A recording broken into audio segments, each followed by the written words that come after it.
Hello दोस्तों, नमस्ते। आपका स्वागत है। आप सभी स्वस्थ और मस्त होंगे। आज हम करेंगे पाठ्यक्रम की चर्चा और उसका पूरा विवरण डिफाइन। तो पहले देखेंगे 2026 जून के एग्जाम की तैयारी के लिए। जून 2026। तो इसका पाठ्यक्रम देखते हैं कि क्या क्या इसमें हमें पढ़ना है और फिर हमें कैसे इसे याद करना है।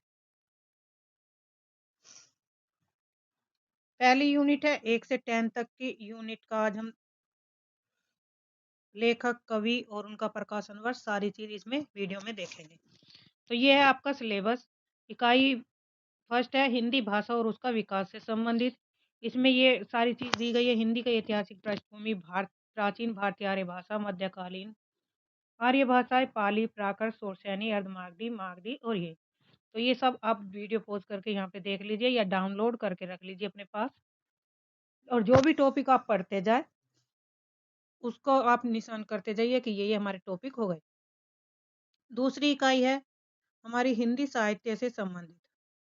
हिंदी साहित्य का इतिहास। हिंदी साहित्य इतिहास का दर्शन, हिंदी साहित्य के इतिहास की लेखन पद्धतियाँ, हिंदी साहित्य का काल विभाजन, नामकरण, आदिकाल की विशेषताएं, साहित्यिक प्रवृत्तियाँ, रासो साहित्य,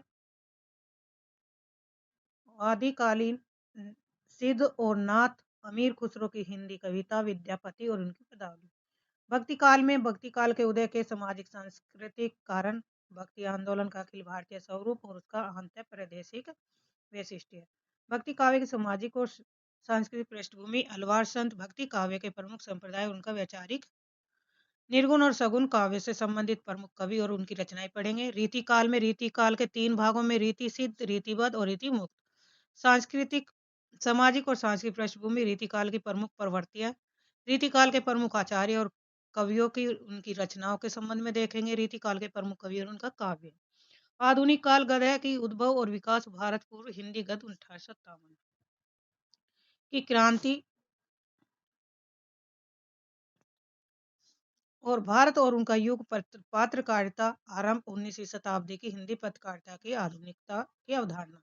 द्विवेदी युग में द्विवेदी युग के कवि और उनकी रचनाएं, द्विवेदी युग का हिंदी नवजागरण और सरस्वती पत्रिका जो है उससे संबंधित, और प्रमुख राष्ट्रीय काव्यधारा के प्रमुख कवियों के बारे में पढ़ेंगे।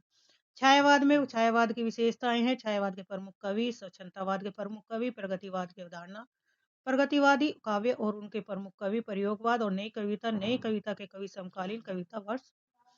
हिंदी साहित्य की गतिविधियां हैं, इसमें हिंदी उपन्यास है, कहानी है, नाटक है, तो इनके बारे में देखेंगे। निबंध है, आलोचना है, हिंदी की अन्य गतिविधियां हैं, हिंदी का प्रवासी साहित्य। साहित्य तीसरी इकाई साहित्य शास्त्र से संबंधित है, पाश्चात्य शास्त्र और भारतीय शास्त्र। तो इसमें काव्य के लक्षण, काव्य हेतु प्रयोग कर प्रयोजन, प्रमुख संप्रदाय, सिद्धांत, रस, अलंकार, रीति, ध्वनि, वक्रोक्ति, औचित्य, रस निष्पत्ति, साधारणीकरण, शब्द शक्ति, काव्य गुण, काव्य दोष, प्लेटो के काव्य सिद्धांत, अरस्तु अनुकरण सिद्धांत, त्रासदिक विवेचन विरेचन सिद्धांत, वुड्सवर्थ का काव्य सिद्धांत। तो ये सब मैं टॉपिक आपके लिए यहाँ पे अपलोड करती रहूंगी टॉपिक वाइज। और शुरू से हम इसकी तैयारी करेंगे इकाई 1 से लेके इकाई 4। वैचारिक में पृष्ठभूमि है, जिसमें भारतीय नवजागरण है, हिंदी नवजागरण, खड़ी बोली आंदोलन, फोर्ट विलियम कॉलेज, भारतीय हिंदी और हिंदी नवजागरण, महावीर प्रसाद द्विवेदी और हिंदी नवजागरण, गांधीवादी दर्शन, अम्बेडकर दर्शन, लोहिया दर्शन, मार्क्सवाद, मनोविश्लेषणवाद, अस्तित्व और उत्तर आधुनिकतावाद, अस्मिता मूलक विमर्श है, दलित, स्त्री, आदिवासी और अल्पसंख्यक। इकाई 5 कविता से संबंधित है, इसमें 21 कवियों की कविताएं लिखी हुई है और इनका हम अभी आगे डिफाइन करूंगी मैं इनके रचनाओं का प्रकाशन वर्ष, और इसी वीडियो में देखेंगे तो ये सब चीज दिए गए। नागार्जुन है, रामधारी सिंह दिनकर। फिर है उपन्यास। उपन्यास हमारे 13 उपन्यास लगे हुए हैं, तो 13 का कालक्रम देखेंगे। कहानी है 21 सॉरी 21 कहानियां लगी, उनका प्रकाशन और नाटकों का प्रकाशन वर्ष क्रम अभी आगे हम रिवीजन करेंगे सारा कौन कौन से लगे। तो ये थे हमारा सिलेबस पूरा 10 यूनिट का। यूजीसी नेट हिंदी साहित्य इकाई 5 से कविता संबंधी रचना और उनका ऐतिहासिक और काल क्रमानुसार विवरण। आदिकाल। आदिकाल एवं मध्यकाल की शुरुआत 1850 ईस्वी तक मानी जाती है। इन रचनाओं का समय अक्सर शताब्दी या संवत में निर्धारित किया गया है। पृथ्वीराज रासो।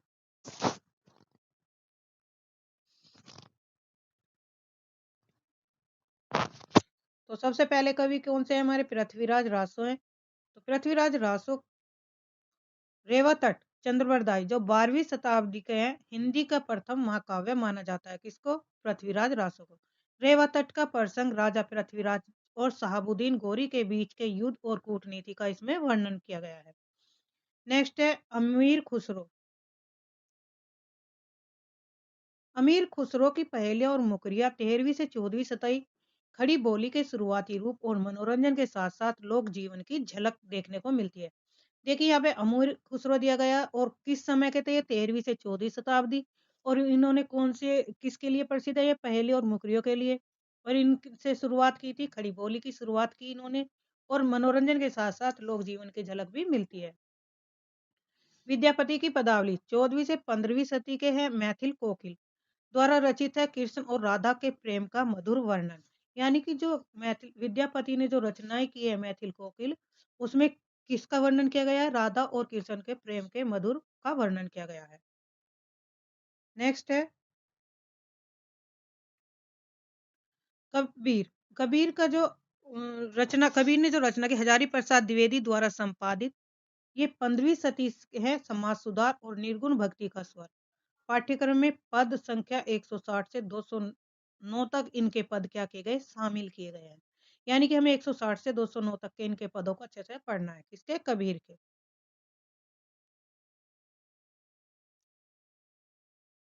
नेक्स्ट है जायसी ग्रंथावली जिसमें नागमती वियोग खंड है। और इसके रचयिता है मलिक मोहम्मद जायसी। मलिक मोहम्मद जायसी का जो ये जायसी ग्रंथावली है ना, इसका जो प्रकाशन वर्ष 1540 ईस्वी में हुआ था। जायसी का सूफी प्रेमाख्यान परंपरा का शिखर नागमती का विरह 12 मासा शैली में बेजोड़ वर्णन है। तो जायसी की जो ग्रंथावली है उसमें क्या है? नागमती वियोग खंड का वर्णन दिया गया है। इसके लेखक है मोहम्मद जायसी। और जायसी ग्रंथावली का जब जो इसकी रचना है उसका प्रकाशन वर्ष 1540 ईस्वी में हुआ। और जायसी को सूफी प्रेमाख्यान परंपरा का शिखर का नागमती विरह के 12 मासा शैली का इसमें वर्णन किया है जायसी ने।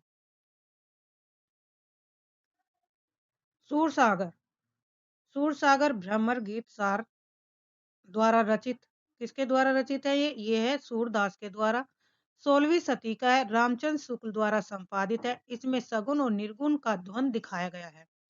दोनों में सगुन और निर्गुण भक्ति का द्वंद से संबंधित वर्णन किया गया है।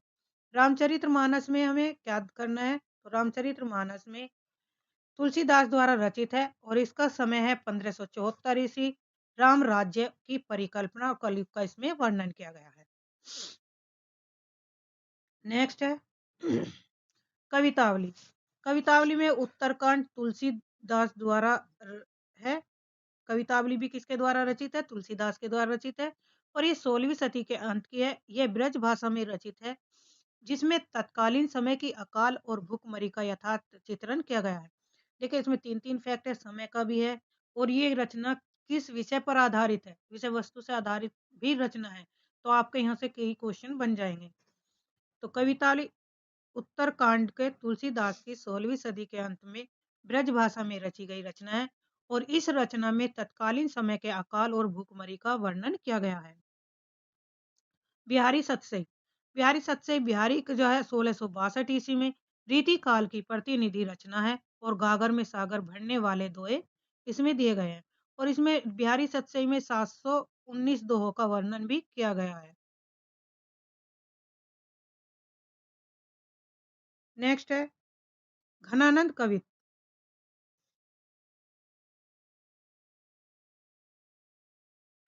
18वीं सदी के हैं। रीति मुक्त स्वच्छंद काव्यधारा जिसमें सुजान के प्रति अलौकिक प्रेम व्यक्त हुआ है। तो ये घनानंद क्या है? रीति मुक्त कवि हैं। स्वच्छंदता धारा काव्यधारा के जिसमें सुजान के प्रति इनके अलौकिक प्रेम को व्यक्त किया गया है। आधुनिक काल में भारतेंदु द्विवेदी और छायावाद युग से संबंधित हमारा दूसरा टॉपिक है। यहाँ से रचनाओं का प्रकाशन वर्ष और परीक्षा के लिए अत्यंत महत्वपूर्ण दिया जाता है। भारतेंदु भारत दूरदशा भारत दूरदशा प्रबोधिनी भारतेंदु हरिश्चंद्र का प्रकाशन वर्ष 1880। भारत दूरदशा का ही पहले नाम क्या था? प्रबोधिनी था, जिसे अब भारत दूरदशा के नाम से जाना जाता है और इसका प्रकाशन 1880 ईस्वी में हुआ। भारतेंदु ने इस युग की राष्ट्रीय चेतना और जागरण का स्वर इसमें दिखाई पड़ता है, इस रचना में।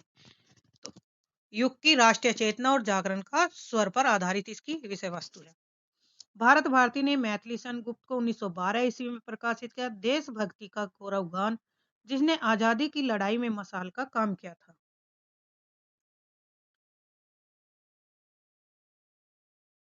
प्रिय प्रवास अयोध्या सिंह उपाध्याय हरिऔध ने रचना लिखी। प्रिय प्रवास का प्रकाशन 1914 ईस्वी में हुआ। यह खड़ी बोली का प्रथम महाकाव्य है।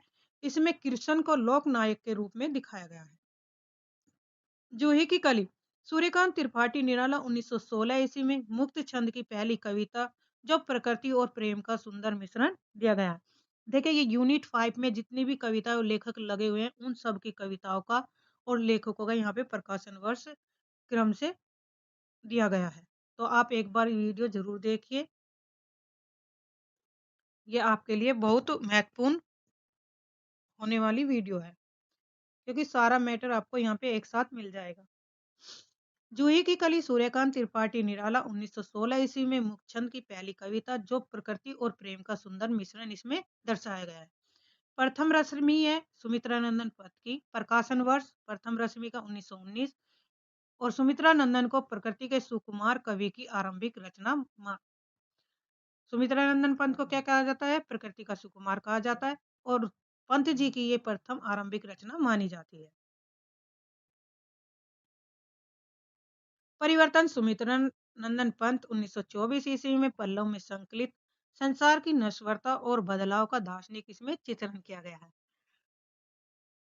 परिवर्तन का प्रकाशन वर्ष क्या है? 1924 है और ये पल्लव काव्य संग्रह में संकलित है, जिसमें इसकी जो विषय वस्तु है वो संसार की नश्वरता और बदलाव के दार्शनिक का चित्रण का इसमें वर्णन किया है। आशु जयशंकर प्रसाद द्वारा रचित है और ये छायावादी विरह काव्य का उत्कृष्ट उदाहरण है। आंसू का प्रकाशन है 1924 सॉरी 1925। साकेत है। साकेत का नवम सर्ग पढ़ना और मैथिली सन गुप्त द्वारा प्रकाशित ये साकेत का जो प्रकाशन वर्ष है 1931 है।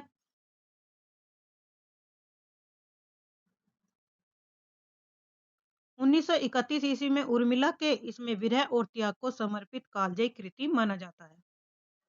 कामायनी कामायनी के हमें किसकी रचना है? जयशंकर प्रसाद द्वारा रचित है और यह 1935, कहीं-कहीं इसका प्रकाशन वर्ष 1936 भी मिलता है किसी-किसी बुक में। तो इसमें हमें 3 श्रद्धा, लज्जा और इड़ा का वर्ण पढ़ना है और इसी से संबंधित आपके कथन पूछे जाएँगे। जबकि कामायनी में कितने सर्ग हैं? 15 सर्ग हैं। तो 15 सर्ग में हमें श्रद्धा, लज्जा और इड़ा ही पढ़ने हैं, क्योंकि इसमें दे रखा है। तो जयशंकर प्रसाद 1935 ईस्वी में प्रकाशित है कामायनी। इसमें मानवता का वैज्ञानिक और आध्यात्मिक महाकाव्य माना जाता है। कभी-कभी क्या होता है, रचनाओं में उनकी विषय वस्तु से संबंधित क्वेश्चन पूछे जाते हैं और आते हैं कई काफ़ी। सरोज स्मृति सूर्यकांत त्रिपाठी निराला 1935 ईस्वी में पुत्री सरोज की मृत्यु पर लिखा गया हिंदी का सबसे मार्मिक शोक गीत माना जाता है। राम की शक्ति पूजा सूर्यकांत त्रिपाठी निराला। राम की शक्ति पूजा का प्रकाशन 1936 और सरोज स्मृति का प्रकाशन वर्ष 1935। निराला के अंतर्द्वंद और शक्ति की मौलिक कल्पना का काव्य माना जाता है। महादेवी वर्मा महादेवी वर्मा की कविता 1930 से 40 तक का दौर माना जाता है, जिसमें प्रमुख कविताएं नीर भरी दुख की बदली और मैं बीन भी हूँ, मैं तुम्हारी रागनी भी हूँ जैसी रहस्यवादी कविताएं लिखी हैं। अब है प्रगतिवाद, प्रयोगवाद और समकालीन कविताओं से। यह दौर सामाजिक यथार्थ और नए प्रयोगों का माना जाता है। बादल को घिरते देखा नागार्जुन की। तो बादल को घिरते देखा, इसके लेखक है नागार्जुन और इसका प्रकाशन 1938। यह प्रकृति का यथार्थवादी और सौंदर्य परक चित्रण पर आधारित कविता है। कुकुरमुता सूर्यकांत त्रिपाठी द्वारा लिखित कुकुरमुत्ता का प्रकाशन वर्ष है 1942 और इसके लेखक है निराला। पूंजीवाद पर तीखा व्यंग और सर्वहारा वर्ग का इसमें समर्थन किया गया है। कलगी बाजरे की कविता है, ये आगे की है और इसका प्रकाशन वर्ष 1949 ईस्वी में है। पुराने उपमानों को छोड़कर नए प्रतीकों की इसमें वकालत की गई है। सतपुड़ा के जंगल। सतपुड़ा के जंगल भवानी प्रसाद मिश्र 1951 से प्रकृति के साथ आत्मीय संबंध और सहज लय की कविता है। रामधारी सिंह दिनकर 1952 ईस्वी में कर्ण के चरित्र के माध्यम से शक्ति और न्याय की व्याख्या। अकाल और उसके बाद नागार्जुन 1952 ईस्वी से अकाल के भीषण यथार्थ और उसके बाद की खुशी का इसमें सूक्ष्म चित्रण किया गया है। अकाल और उसके बाद किसकी कविता है? ये नागार्जुन की है। उसका प्रकाशन वर्ष 1952 में किया गया। असाध्य वीणा। असाध्य वीणा का प्रकाशन वर्ष कब है? तो ये 1961 में प्रकाशित हुई। इसके लेखक है आगे। यह अहम का विसर्जन और कला की पूर्णता का दार्शनिक काव्य है। उर्वशी का हमें तृतीय अंक पढ़ना है और ये रामधारी सिंह दिनकर द्वारा लिखित रचना है। उर्वशी का प्रकाशन वर्ष 1961 ईस्वी में। इसमें काम और आध्यात्म के बीच के द्वंद्व का चित्रण किया गया है। अंधेरे में और भ्रम राक्षस दोनों कविताएं मुक्तिबोध के। इनका प्रकाशन 1964 ईस्वी में।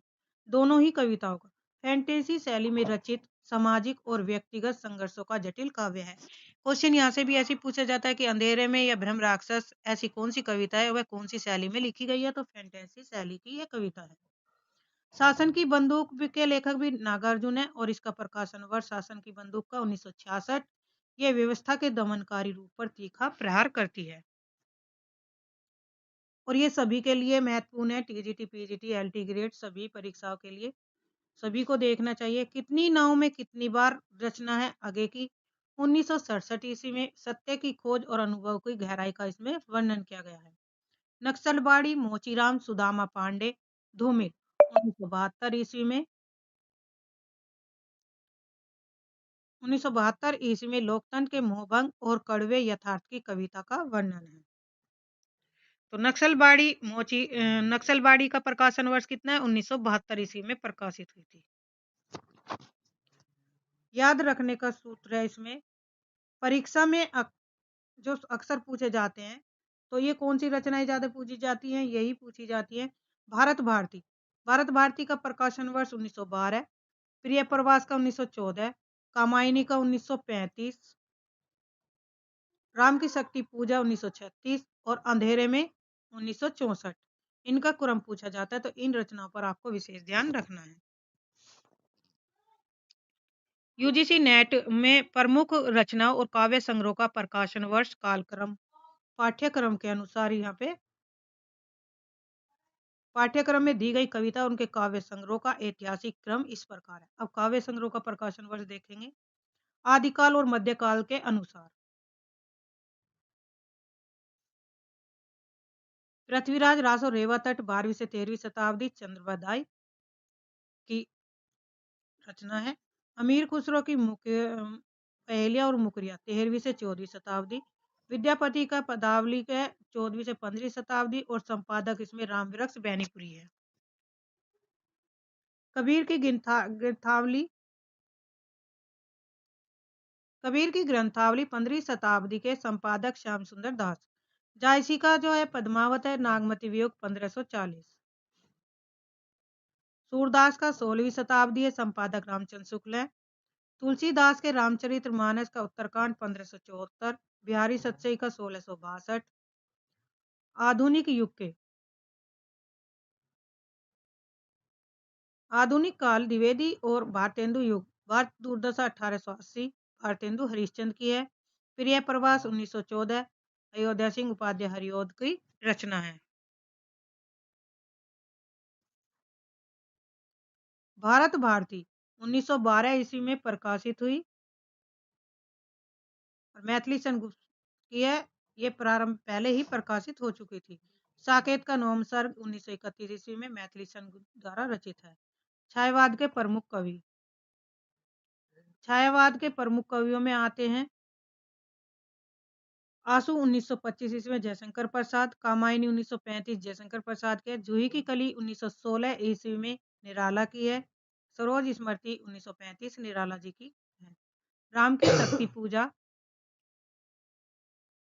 1936 निराला, तुलसीदास की कविता है, तुलसीदास क्या है एक कविता है तो इसके 1938 में यह भी निराला की है। पल्लव परिवर्तन कविता संग्रह में संकलित है, 1928 ईस्वी में प्रकाशन वर्ष है, सुमित्रानंदन पंत की ये रचना है। यामा महादेवी वर्मा का है 1940, इसमें निहार 1930,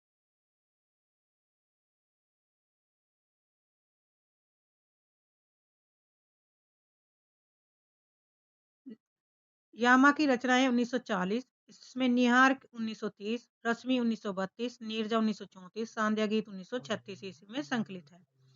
तो इसकी जो ट्रिक होगी याद करने की, इसे आप कैसे करें, पहली जो रचना है निहार है, नीरनी, उसके बाद क्या है नीरनी, नीरनी, नी से निहार, रे से रश्मि और नी से नीरजा, सांध्या गीत और यामा। प्रगतिवाद और प्रयोगवाद की नई कविता है, यहाँ पे युग के अकॉर्डिंग ये क्रम रखा गया है। तो इसमें कुरुक्षेत्र है 1946 ईस्वी में रामधारी सिंह दिनकर की, रश्मि रथी 1952 रामधारी सिंह दिनकर, असाध्य वीणा आंगन के पार द्वार 1961 ईस्वी में अगे की रचना है।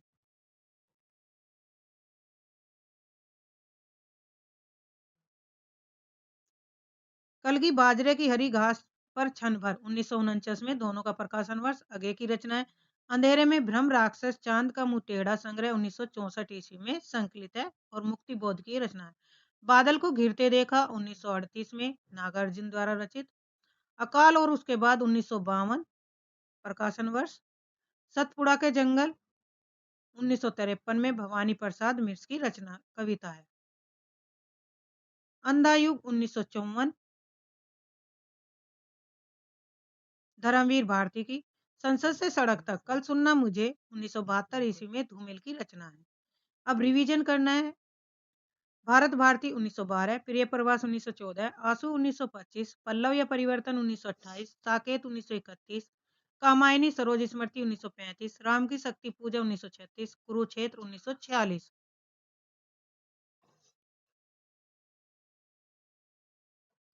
अंधा युग 1954, किस किसी में 55 भी मिलता है। असाध्य वीणा 1961, अंधेरे में 1964, संसद से सड़क तक 1972। परीक्षा में भारत भारती 1912, प्रिय प्रवास 1914 क्रम में अक्सर पूछा जाते हैं। यूनिट 5 हिंदी कविता के प्रमुख कवि, कवियों का जन्म के आधार पर जितने भी कवि लगे हुए हैं, तो अब कवियों का जन्म आधार देखेंगे। चंद्रप्रदाई, चंद्रप्रदाई 12वीं शताब्दी के कवि हैं। अमीर खुसरो 1253 ईस्वी में पटियाली एटा उत्तर प्रदेश में इनका जन्म हुआ था। विद्यापति 1350 ईस्वी में अनुमाति बिस्पी बधुवनी बिहार में इनका जन्म हुआ। कबीरदास का 1398 ईस्वी में काशी उत्तर प्रदेश में। जायसी का 1492 ईस्वी में अनुमानित है जायसी नगर, जायस रायबरेली उत्तर प्रदेश में माना जाता है। जायसी का ईस्वी में 1492 ईस्वी में अनुमानित है जायस रायबरेली उत्तर प्रदेश के। सूरदास का जन्म 1478 ईस्वी में सीही रुनकता में हुआ था। तुलसीदास का 1532 ईस्वी में राजापुर बांदा उत्तर प्रदेश में हुआ। बिहारी का 1595 ईस्वी में ग्वालियर मध्य प्रदेश में इनका जन्म हुआ। भूषण का 1613 ईस्वी में टिकवापुर कानपुर उत्तर प्रदेश में। घनानंद का 1689 बुलंदशहर उत्तर प्रदेश में। अयोध्या सिंह उपाध्याय हरिओद का जन्म 1865। निजामाबाद आजमगढ़ उत्तर प्रदेश में हुआ था। देखिए यहाँ पे जन्म भी लेखक का जन्म वर्ष और उनका राज्य किस राज्य में हुआ। मैथिली सेनगुप्त 1886 इसमें चिरगांव झांसी उत्तर प्रदेश में। यूपी टीजीटी पीजीटी में जन्म से संबंधित क्वेश्चन पूछे जाते हैं लेखकों के और किस राज्य में हुआ। जयशंकर प्रसाद 1889 ईस्वी में काशी उत्तर प्रदेश में हुआ। सूर्यकांत त्रिपाठी निराला का जन्म 1899 में, कुछ विद्वान 1896 मानते हैं। महिषा दल मेदिनीपुर बंगाल में हुआ था। सुमित्रा नंदन पंत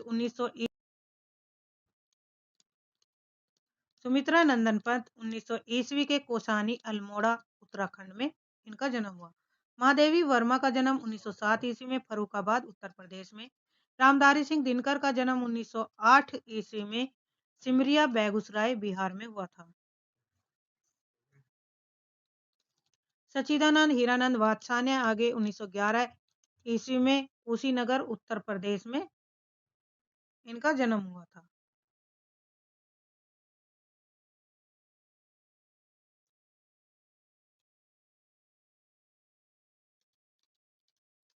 सच्चिदानंद हीरानंद वात्स्यायन आगे 1911 ईस्वी में कुशीनगर उत्तर प्रदेश। नागार्जुन का 1911 ईस्वी में तरोनी दरभंगा बिहार में।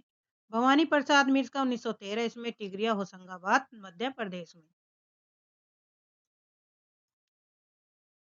गजानन माधव मुक्तिबोध का जन्म 1917 ईस्वी में श्योपुर ग्वालियर मध्य प्रदेश में। रघुवीर साय 1929 ईस्वी में लखनऊ उत्तर प्रदेश में। सर्वेश्वर दयाल सक्सेना 1927 ईस्वी में बस्ती उत्तर प्रदेश में हुआ। धूमिल का 1936 ईस्वी में प्रकाशन वर्ष माना जाता है। तो ये थे 22-23 कवियों का इसमें पर लगे हुए हैं जो यूनिट 5 में है। अब आगे देख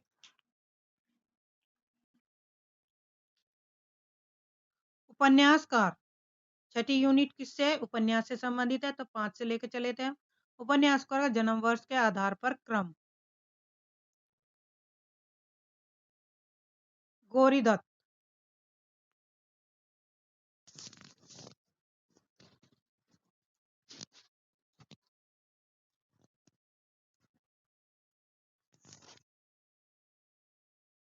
पंडित गौरीदत्त का जन्म 1836 ईस्वी में, और इनका जो उपन्यास है देवरानी जेठानी की कहानी उसका प्रकाशन वर्ष 1870 ईस्वी में दिया गया है।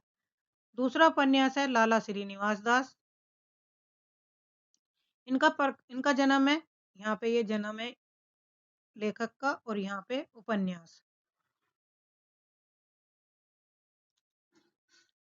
परीक्षा गुरु का प्रकाशन वर्ष 1882 ईस्वी में। प्रेमचंद का जन्म 1880। गोदान का प्रकाशन वर्ष 1936 ईस्वी में प्रकाशित हुई थी गोदान। हजारी प्रसाद द्विवेदी 1907 ईस्वी में बाण भट्ट की आत्मकथा रचना है, 1946 में प्रकाशित हुई। यशपाल का 1903, झूठा सच 1958 और 1960 दो भागों में प्रकाशित हुआ था झूठा सच का। यशपाल का जन्म कब माना जाए? 1903 ईस्वी में, और झूठा सच इनका उपन्यास है तो 1958-60 में प्रकाशित हुआ था। आगे 1911 में जन्म, शेखर एक जीवनी भाग 1 1941 में प्रकाशित हुई। अमृतलाल नागर का जन्म 1916 और मानस का हंस 1972 ईस्वी में इनकी उपन्यास प्रकाशित हुआ। फणीश्वर नाथ रेणु का जन्म 1921 ईस्वी में। इनकी जो रचना है मैलांचल उसका प्रकाशन है 1954 में। भी साहनी का जन्म 1915 और भी साहनी की जो रचना है तमस उसका प्रकाशन वर्ष है उपन्यास का 1973। श्री लाल शुक्ल का जन्म 1925, राग दरबारी का 1968 में प्रकाशित हुई। ये इनकी क्या है? उपन्यास है। कृष्णा सोबती का जन्म 1925 में और इनकी रचना है जिंदगी नामा, उसका प्रकाशन वर्ष है 1979 में। जगदीश चंद्र गुप्त 1930, धरती धन ने अपना 1972, मनु भंडारी 1931, आपका बंटी 1971। उपन्यासकार और जन्म, उपन्यास का नाम और उनका प्रकाशन वर्ष ये हम अभी देख चुके हैं साथ में।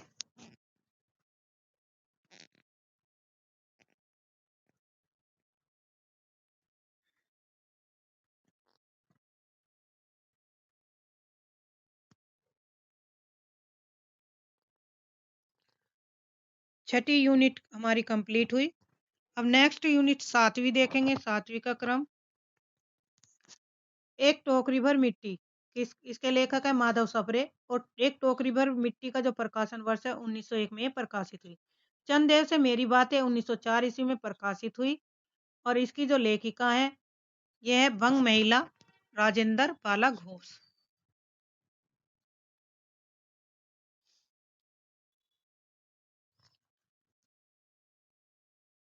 दुलाई वाली के लेखक है बंग महिला, जिसका राजेंद्र नाम बाला नाम घोष भी है, और दुलाई वाली का प्रकाशन वर्ष है 1907।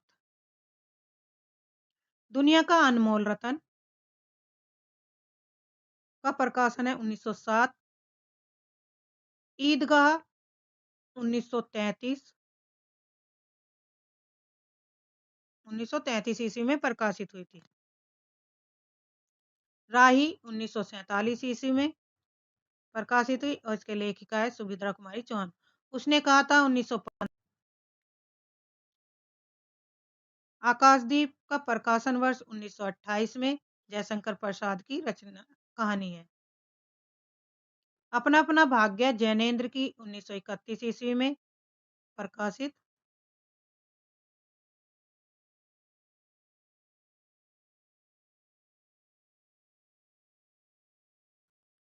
अपना अपना भाग्य किसकी कहानी है? जैनेन्द्र कुमार की, और प्रकाशन वर्ष 1931 में। गैगरीन रोज का प्रकाशन 1934 ईस्वी में प्रकाशित हुई, आगे की रचना है। कोशिका घटवार का प्रकाशन वर्ष है 1958 और शेखर जोशी की रचना है। भी सहानी की कहानी है, अमृतसर आ गया 1971 में प्रकाशन वर्ष है। चीप की दावत का 1956 ईस्वी में प्रकाशित हुई। सिक्का बदल गया 1948 ईस्वी में प्रकाशित हुई।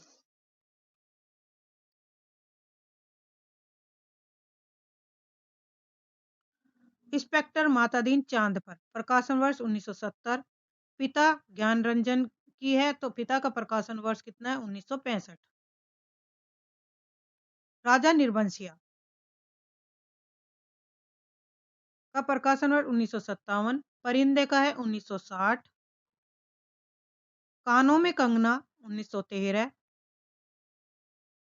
लाल पान की बेगम 1957।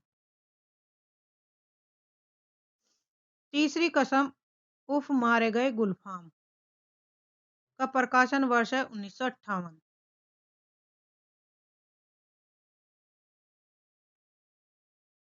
1958 किसका? तीसरी कसम उफ। महत्वपूर्ण तथ्य है, इसमें सबसे पुरानी कहानी एक टोकरी भर मिट्टी, जिसका प्रकाशन वर्ष 1901 ईस्वी में, जिसे कई विद्वानों ने पहली मौलिक कहानी मानते हैं। प्रेमचंद इनकी दुनिया का अनमोल रतन उनके पहले कहानी संग्रह में सोजे वतन में संकलित थी। कहानी आंदोलन, इसमें सूची में नई कहानी आंदोलन के दौर की कहानियां, परिंदे, राजा निर्बंसिया, मलबे का मालिक भी शामिल है। अब है कहानीकार और उनके कहानियों का विवरण। तो कहानियों का प्रकाशन वर्ष हम यहाँ पे देख चुके हैं। अब देखें हम कहानीकार और उनका जन्म वर्ष।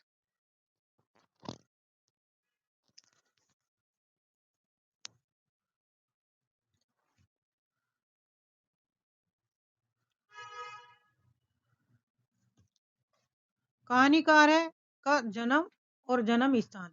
माधवराव सप्रे का जन्म 1871 में दमोह मध्य प्रदेश में हुआ था। दूसरी है बंग महिला राजेंद्र बाला घोष। इनका जन्म 1882 ईस्वी में मिर्जापुर उत्तर प्रदेश में माना जाता है।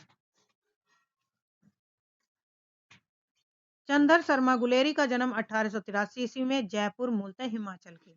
प्रेमचंद का 1880 ईस्वी में लम्हे वाराणसी में माना जाता है। 1880 में जन्म हुआ और कहां पर हुआ? लम्हे वाराणसी उत्तर प्रदेश में। जयशंकर प्रसाद का जन्म 1889 ईस्वी में वाराणसी में हुआ। सुभद्रा कुमारी चौहान का 1904 ईस्वी में इलाहाबाद में हुआ। जैनेन्द्र कुमार का जन्म 1905 से अलीगढ़ में, आगे का 1911 ईस्वी में कुशीनगर में। भी सहानी का जन्म 1915 ईस्वी में रावलपिंडी, जो अब पाकिस्तान में है। फणीश्वर नाथ रेणु का 1921 में अरिया बिहार में हुआ था। हरिशंकर परसाई का जन्म 1924 ईस्वी में होशंगाबाद मध्य प्रदेश। कृष्णा सोबती का प्रकाशन जन्म 1925 में गुजरात, जो अब पाकिस्तान में है। अमरकांत का जन्म 1925 में बलिया, उत्तर प्रदेश में हुआ। कमलेश्वर का 1932 से मैनपुरी, उत्तर प्रदेश में। मोहन राकेश का 1925 में अमृतसर में। निर्मल वर्मा का जन्म 1929 ईस्वी में शिमला में हुआ था।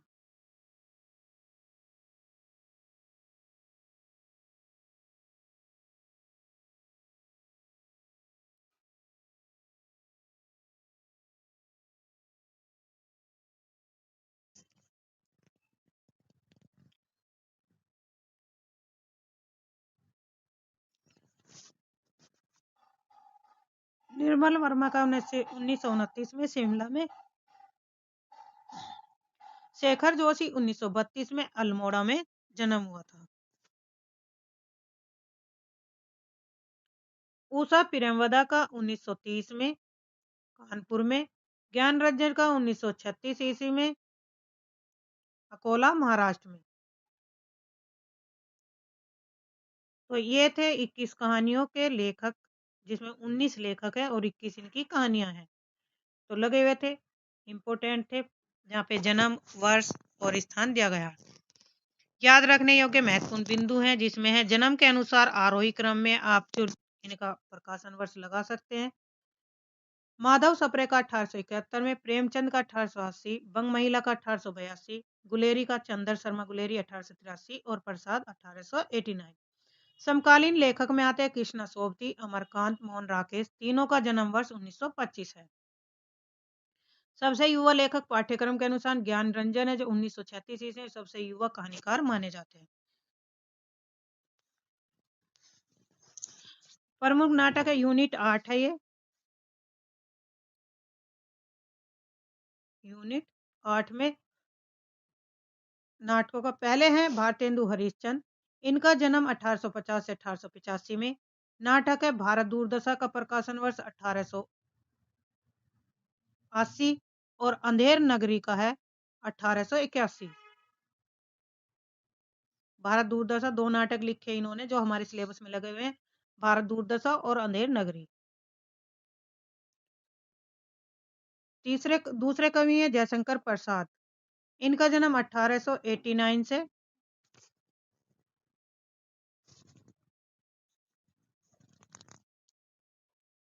1937 ईस्वी में मृत्यु हुई। 1889 में इनका जन्म हुआ, 1937 में मृत्यु हुई।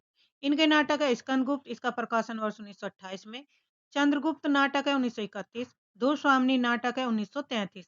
ये तीनों नाटक सिलेबस में है यूजीसी नेट के और इम्पोर्टेंट है, यहाँ से कथन और इनके दृश्य पूछे जाते हैं। लक्ष्मी नारायण लाल का जन्म है 1927 से 1987। नाटक है इनका सिंदूर की होली 1934। उपेंद्र नाथ अस्त, इनका जन्म काल है 1910 1996। नाटक है अंजो दीदी, ये 1954 में प्रकाशित हुआ था। हबीब तनवीर, हबीब तनवीर का जो जन्म काल है 1923 से 2009 में मृत्यु हुई और नाटक है आगरा बाजार, जिसका प्रकाशन वर्ष 1954 ईस्वी में हुआ। छठा नाटक है धर्मवीर भारती। इनका जन्म काल है धर्मवीर भारती का 1926 से 1997। नाटक है अंधायुग और प्रकाशन वर्ष 1954, कहीं कहीं पर 1955 भी माना जाता है। मोहन राकेश, मोहन राकेश का जन्म काल है 1925 से 1972। मोहन राकेश के नाटक है आषाढ़ का एक दिन 1958। फिर नाटक आधे अधूरे 1969। सर्वेश्वर दयाल सक्सेना का जन्म काल 1927 से 1983 में मृत्यु हुई। नाटक है इनकी बकरी और इसका प्रकाशन वर्ष है 1974। शंकर शेष का जन्म है 1933 1981। नाटक है एक और द्रोणाचार्य और इसका प्रकाशन वर्ष 1977। मनु भंडारी का जन्म काल है 1931 से 2021 तक रही। नाटक इनका महाभोज और उनका प्रकाशन वर्ष 1982। 10 नाटक लगे हुए यूजीसी नेट में, तो ये सबसे महत्वपूर्ण है और यहाँ से क्वेश्चन पूछे जाते हैं। महत्वपूर्ण बिंदु हैं कुछ,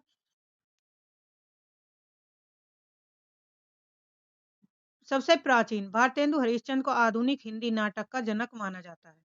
ऐतिहासिक नाटक जयशंकर प्रसाद ने इतिहास के पन्नों से स्कंदगुप्त और चंद्रगुप्त जैसे महान पात्रों को जीवंत किया। आधुनिकता मोहन राकेश के नाटक आधे अधूरे को आधुनिक मध्यम वर्गीय जीवन की विडंबनाओं का श्रेष्ठ नाटक माना जाता है। राजनीतिक व्यंग पर सर्वेश्वर दयाल सक्सेना का बकरी नाटक है। ये व्यवस्था पर करारा व्यंग किया गया है।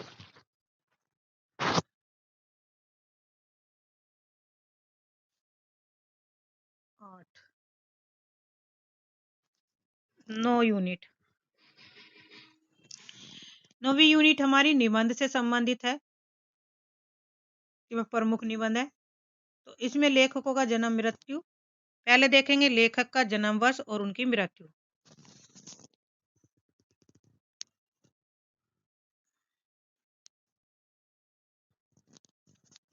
बालकृष्ण भट्ट का जन्म 1844 ईस्वी में, मृत्यु इनकी उसमें हुई 1914 में। यहाँ पे मृत्यु और यहाँ पे जन्म।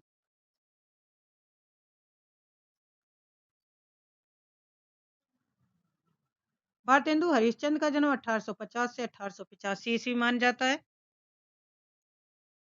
प्रताप नारायण मिश्र का जन्म 1856 से 1900।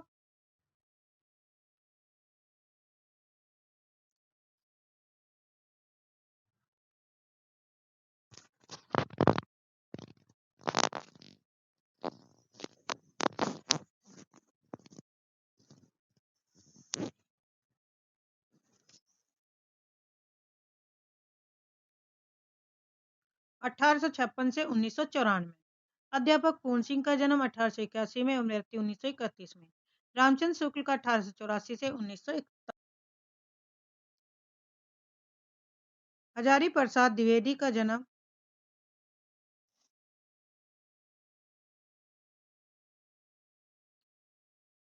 1907 से 1979। विवेकी राय का 1924 से 2016। विद्या निवास मिश्र का 1926 से 2005 तक हमारे बीच रहे। नामवर सिंह का है 1926 से 1919।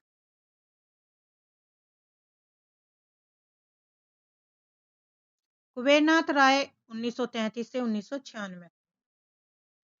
कुबेरनाथ का जन्म 1933 में हुआ और मृत्यु उनकी 1936 में 96 में हुई। निबंधों का प्रकाशन वर्ष के आधार पर। दिल्ली दरबार दर्पण।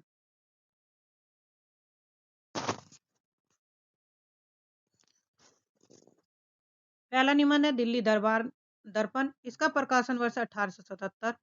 भारतवर्षों उन्नति कैसे हो सकती है।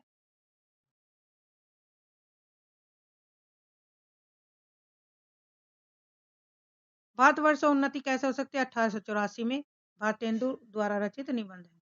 शिव मूर्ति का प्रकाशन वर्ष 1890 लगभग माना जाता है। शिव शंभू के चिट्ठे 1904 से 1905। कविता क्या है 1909।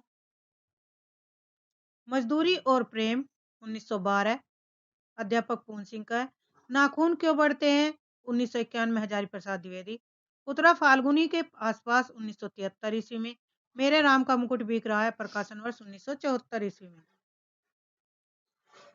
संस्कृति और सौंदर्य 1982 ईस्वी में। उठ जाग मुसाफिर 2012 में विवेकी राय का है।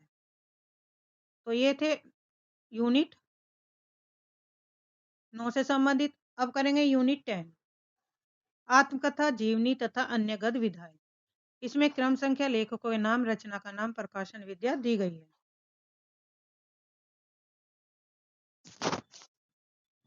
इसमें विद्या भी बताई गई है कौन सी विद्या। इसकी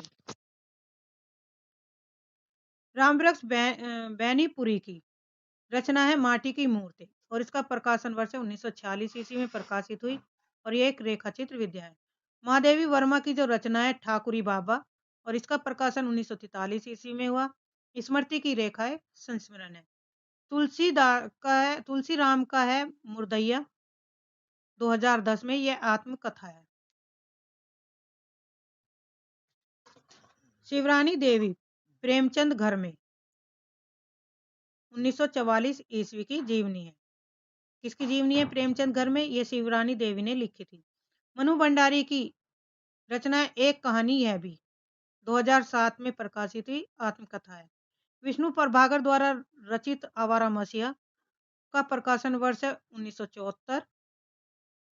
जीवनी है शरद चंद्र की, शरद चंद्र की जीवनी पर आधारित है।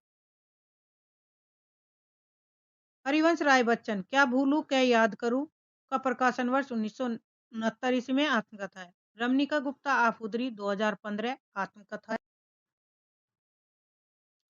हरिशंकर परसाई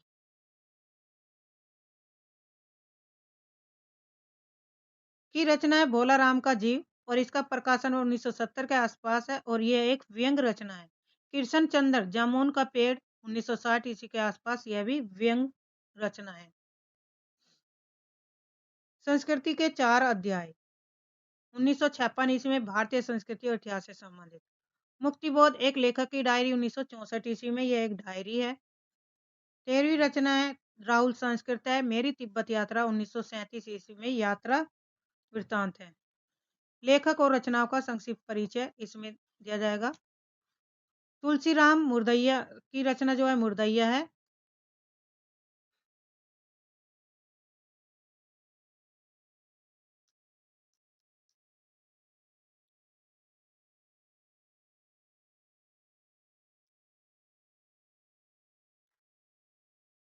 तुलसीराम मुर्दैया एक दलित आत्मकथा है जो आजमगढ़ के धर्मपुर गांव की पृष्ठभूमि पर आधारित है। रामवृक्ष बैनीपुरी माटी की मूर्ति इसमें 12 रेखा चित्र संकलित हैं। हरिवंश राय बच्चन उनकी आत्मकथा जिसमें 4 भाग है, जिसका पहला भाग क्या भूलूं क्या याद करूं। दिनकर है संस्कृति के 4 अध्याय के लिए उन्होंने उन्हें 1959 ईस्वी में साहित्य अकादमी पुरस्कार भी मिला है। लेखकों का क्रम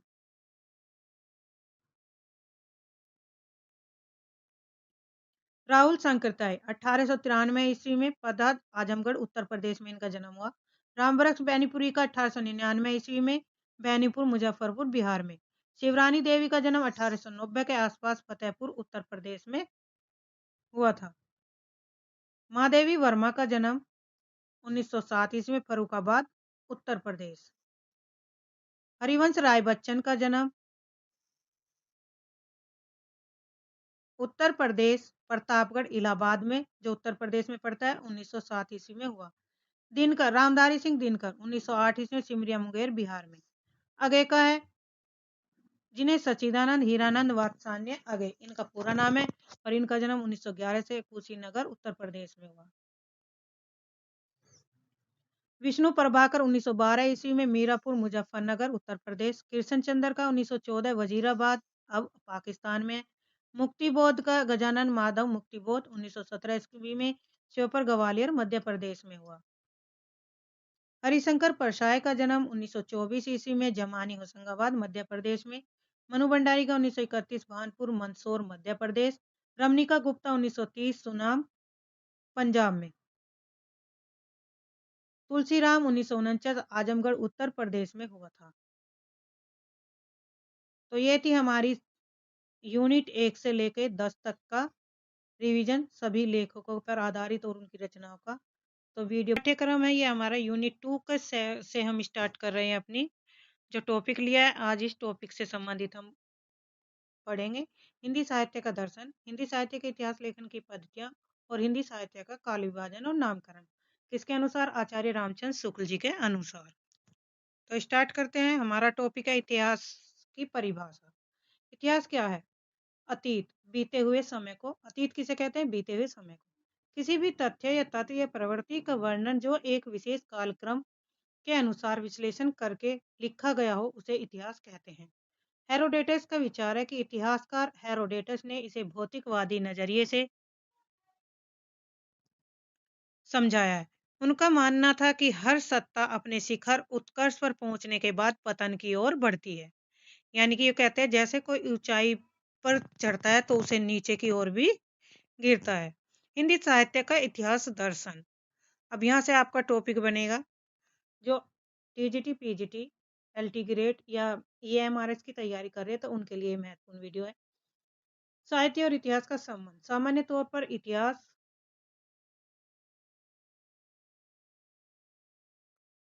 सामान्य तौर पर इतिहास से सांस्कृतिक और राजनीतिक घटनाओं का पता चलता है, लेकिन साहित्य का इतिहास इससे अलग नहीं है। यह समय और स्थान की सीमाओं के भीतर विकसित हुए साहित्य का समग्र अध्ययन करता है। लेखक और उसकी परिस्थितियां। साहित्य के इतिहास को गहराई से समझने के लिए रचनाकार की परिस्थिति और परंपराओं को जानना बहुत जरूरी है। विभिन्न विचारकों के सिद्धांत। सभी जो विद्वान हैं उन्होंने सबने अपने अपने विचार दिए हैं कि किस तरह से साहित्य इतिहास का दर्शन हमें समझने में सहायक माना है। साहित्य के विकास को समझने के लिए विद्वानों के सिद्धांत दिए गए। जैसे तेन मोदिया जो हैं एक फ्रेंच इतिहासकार हैं। इन्होंने इतिहास के विकास के 3 मुख्य आधार बताए हैं। कौन से? जाति, वातावरण और क्षण। तो तेन मोदिया ने कौन से 3 मुख्य आधार बताए हैं? जाति, वातावरण, क्षण। साथ के साथ हम याद करते भी चलेंगे। तेन मोदिया ने कौन से मुख्य आधार बताए? जाति, क्षण और वातावरण।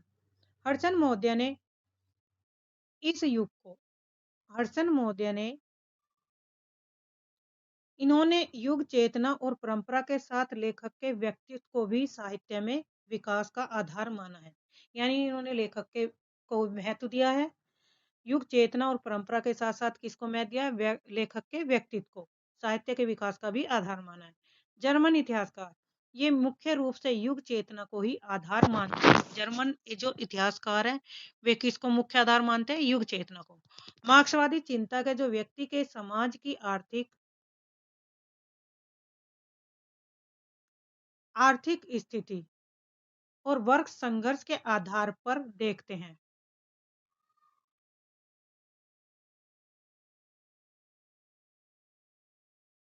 वर्ग संघर्ष के आधार पर साहित्य को देखते हैं।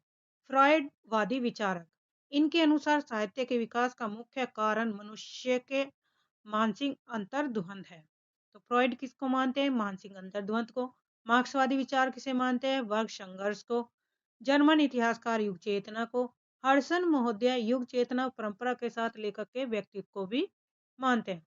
तेन महोदय ने 3 आधार बताए हैं: जाति, वातावरण और क्षण। तो देखते हैं आगे। आइए रिचर्ड क्या मानते हैं? इन्होंने काव्य की व्याख्या मनोवैज्ञानिक अर्थ के विज्ञान के आधार पर मानी है। तो जो रिचर्ड है उन्होंने काव्य की व्याख्या किसके आधार पर दी? मनोवैज्ञानिक अर्थ विज्ञान के आधार पर। नेक्स्ट है इतिहासकार हेरोडेटस के अनुसार। यहाँ पे ये क्वेश्चन रखे हैं मैंने कि इससे दर्शन से संबंधित जो आपका पहला क्वेश्चन बनेगा वो है इतिहासकार हेरोडेटस के अनुसार किसी भी सत्ता की परिणति अंत में किस ओर बढ़ती है? तो जैसे वो ऊंचाई पर चढ़ता है तो उसका पतन भी होता है। तो इसका राइट आंसर हुआ अपकर्ष की ओर। अपकर्ष का अर्थ है पतन की ओर बढ़ना। दूसरा है फ्रेंच इतिहास तेन महोदय ने साहित्य के विकास की व्याख्या किन 3 आधारभूत सूत्रों के पर प्रतिपादन किया? भाषा, छंद, अलंकार के आधार पर, धर्म, राजनीति और समाज के आधार पर, या जाति, वातावरण और क्षण के आधार पर। तो इसका आंसर ये होगा। तीसरा है मार्क्सवादी चिंतक साहित्य की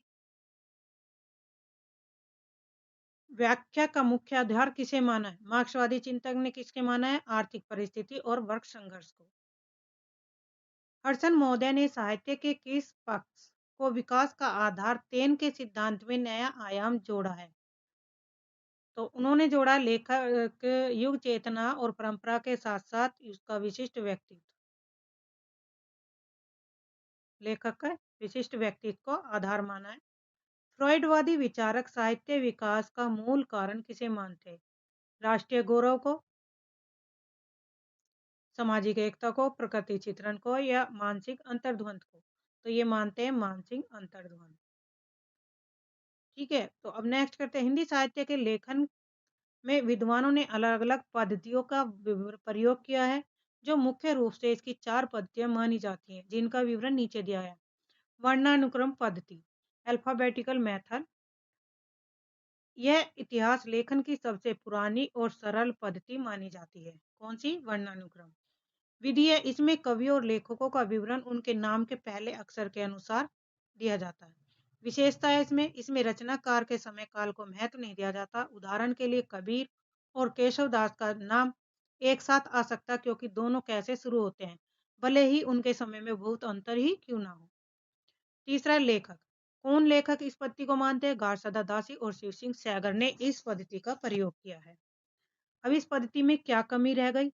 देखिए, मेन पेपर में लिखने को ऐसे ही पॉइंट आएंगे, कमी भी लिखनी पड़ेगी, उसका उद्देश्य भी लिखना पड़ेगा, कौन लेखक मानते हैं, तो ये पॉइंट आपको बहुत लाभ देंगे। कमी, इसे सच्चा इतिहास नहीं माना जा सकता। भाई, इस इतिहास को क्यों नहीं माना जाता? वर्णानुक्रम पद्धति को हम क्यों नहीं मान सकते? तो हम इसलिए नहीं मानते क्योंकि इसे सच्चा इतिहास इसलिए नहीं माना जाता, बल्कि इसे क्या माना जाता है? कवित्व संग्रह कहा जाता है। दूसरी पद्धति, कालानुक्रम पद्धति। कालानुक्रम पद्धति विधि, यानी कि इसकी क्या विधि है? इसमें लेखकों का विवरण जन्म तिथि और समय के आधार पर दिया जाता है। विशेषता क्या है इस पद्धति की? इतिहास में जो पहले पैदा हुआ उसका वर्णन पहले आएगा, यानी कि जन्म के आधार पर इसका कालानुक्रम पद्धति अपनाई गई है। इस पद्धति को कौन-कौन से लेखक अपनाते हैं? जॉर्ज ग्रियर्सन और मिश इस पद्धति का प्रयोग करते हैं। इस पद्धति में क्या कमी है? इसमें केवल कवियों की सूची तैयार हो जाती है, लेकिन उस समय की परिस्थितियों और प्रवृत्तियों का विश्लेषण नहीं हो पाता। तीसरी पद्धति है वैज्ञानिक विधि। विधि क्या है? इस पद्धति में इतिहासकार पूरी तरह तटस्थ होकर तथ्यों को इकट्ठा करता है और उन्हें क्रमबद्ध तरीके से प्रस्तुत करता है। यानी कि उन्होंने कोई खोज की और उन तथ्यों को इकट्ठा किया। बस उन तथ्यों को इकट्ठा करने के आधार पर उन्होंने उसे क्रम पर रख दिया। ना ही उसकी व्याख्या की, ना उसका विश्लेषण किया, ना उसके बारे में अच्छी सी जानकारी प्राप्त की। तो इस विधि में भी क्या है? तो इसकी विशेषता क्या है? इसमें लेखक अपने मन में से कुछ नहीं जोड़ता, बल्कि केवल प्रमाणों के आधार पर बात करता है। भाई, जो-जो उसे तथ्य मिले उसी के अनुसार इन्होंने क्रम के अनुसार इन्हें लगा दिया। कमी क्या रही इस पद्धति में? इतिहास केवल तथ्यों का संकलन नहीं है, उसमें व्याख्या और विश्लेषण की भी जरूरत होती है। भाई, इतिहास क्या है? केवल तथ्यों के आधार पर तो नहीं मान सकते हम इतिहास को। तो उसमें क्या होती है? जो हमने तथ्य ढूंढे उनकी व्याख्या भी करनी होगी और उसका विश्लेषण भी करना होगा, जिसकी इस पद्धति में क्या रह गई? कमी रह गई। नेक्स्ट, विधेयवादी पद्धति। यह इतिहास लेखन की सबसे विकसित और सर्वश्रेष्ठ पद्धति मानी जाती है। विधि कैसी है? जैसा कि तेन महोदय के बारे में बताया गया है, तेन महोदय ने इस पद्धति के बारे में बताया कि यह पद्धति जाति, वातावरण और क्षण के विश्लेषण पर आधारित होती है। इस पद्धति की विशेषता इसमें यह देखा जाता है किसी खास समय में समाज की कैसी परिस्थिति थी और उन परिस्थितियों में ने साहित्य को कैसे प्रभावित किया। ठीक है, तो विशेषता इसमें यह पद्धति देखेगी कि उस समय समाज की कैसी परिस्थितियां थी, उन परिस्थितियों ने साहित्य को किस प्रकार प्रभावित किया, इसके बारे में पता लगाया जाता था। लेखक हिंदी में आचार्य रामचंद्र शुक्ल ने इसी पद्धति का उपयोग किया और उनका हिंदी साहित्य का इतिहास इसी कारण आज भी सबसे प्रामाणिक माना जाता है। निष्कर्ष, आज के समय में विधेयवादी पद्धति को ही सबसे सही माना जाता है, क्योंकि यह केवल कवियों के नाम में नहीं गिनाती, बल्कि साहित्य के पीछे साहित्य के पीछे सामाजिक और राजनीतिक कारणों को भी स्पष्ट करती है। आचार्य रामचंद्र शुक्ल ने हिंदी साहित्य का इतिहास 1929 ईस्वी में जो काल विभाजन किया, उसे आज भी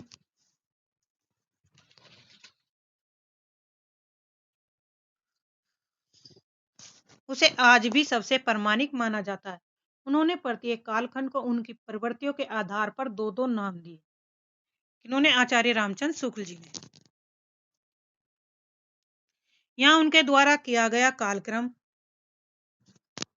काल विभाजन, उनकी समय सीमा विक्रम संवत में दी गई है। आचार्य रामचंद्र शुक्ल जो समय का काल का निर्धारण करते हैं वो किस में करते हैं? विक्रम संवत के आधार पर। आदि काल को आचार्य रामचंद्र शुक्ल ने क्या कहा? वीरगाथा काल का। इसकी समय सीमा है संवत 1050 से 1375, लगभग 993 ईस्वी से 1318 ईस्वी। देखिए, जहाँ पे ईस्वी लिखा हुआ उसका समय ईस्वी में और 1050 क्या है? संवत है। विशेषता है इस समय राजाओं की वीरता का वर्णन और युद्धों का सजीव चित्रण इस काल में मिलता है। पृथ्वीराज राजो इस काल की मुख्य रचना रही। किसकी? आदिकाल की। नेक्स्ट है पूर्व मध्यकाल। पूर्व मध्यकाल को भक्ति काल का आचार्य रामचंद्र ने इसकी समय सीमा मांगी है संवत 1375 से 1700 ईस्वी, संवत 1375 से 1700। लगभग 1318 से और 1643 ईस्वी इसमें क्या है ईस्वी में दिया गया। विशेषता क्या है? इसे हिंदी साहित्य का स्वर्ण युग कहा जाता है। किसे? भक्ति काल को। इसमें कबीर, तुलसीदास, सूरदास और जायसी जैसे महान कवि हुए। यह दो धाराओं में बटा था। निर्गुण ज्ञान और प्रेम से संबंधित, सगुण राम और कृष्ण भक्ति में संबंधित है। यानी कि आचार्य रामचंद्र शुक्ल ने इसे दो धाराओं में बांट दिया, निर्गुण में और सगुण में। सगुण धारा किससे संबंधित थी? राम कृष्ण से संबंधित। और निर्गुण धारा थी प्रेम और ज्ञान से संबंधित। प्रेम और ज्ञान से संबंधित।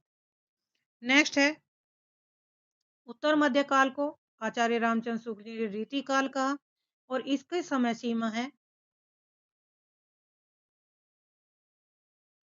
1700 से 1900 संवत में दिया गया। संवत 1700 से 1900 लगभग 1643 से 1843 ईस्वी में। विशेषता रही इस काल में क्या है? श्रृंगार रस और काव्य लक्षण और रीति पर अधिक जोर दिया गया है। यानी कि रीति काल में क्या है? रीतिबद्ध नियमों और के आधार पर रचनाएं की गई है। श्रृंगार रस का और काव्य लक्षणों का और रीति पर अधिक जोर दिया गया। नियमों पर बिहारी, केशव और भूषण इस काल के प्रमुख कवि हैं। कौन? रीति काल के। रीति काल की तीन श्रेणियां मानिए। कौन? रीति काल में तीन श्रेणियां कौन कौन सी है? रीतिबद्ध, रीति सिद्ध,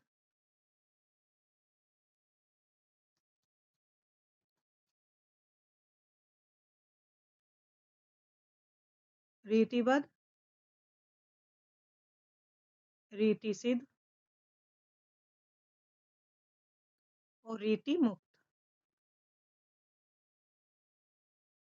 रीतिबद्ध में चिंतामणि, केशव और भूषण कवि आते हैं। रीति सिद्ध के कवि हैं बिहारी और रीति मुक्त में बोधा, आलम, घनानंद ठाकुर ये रीति मुक्त कवि से माने जाते हैं।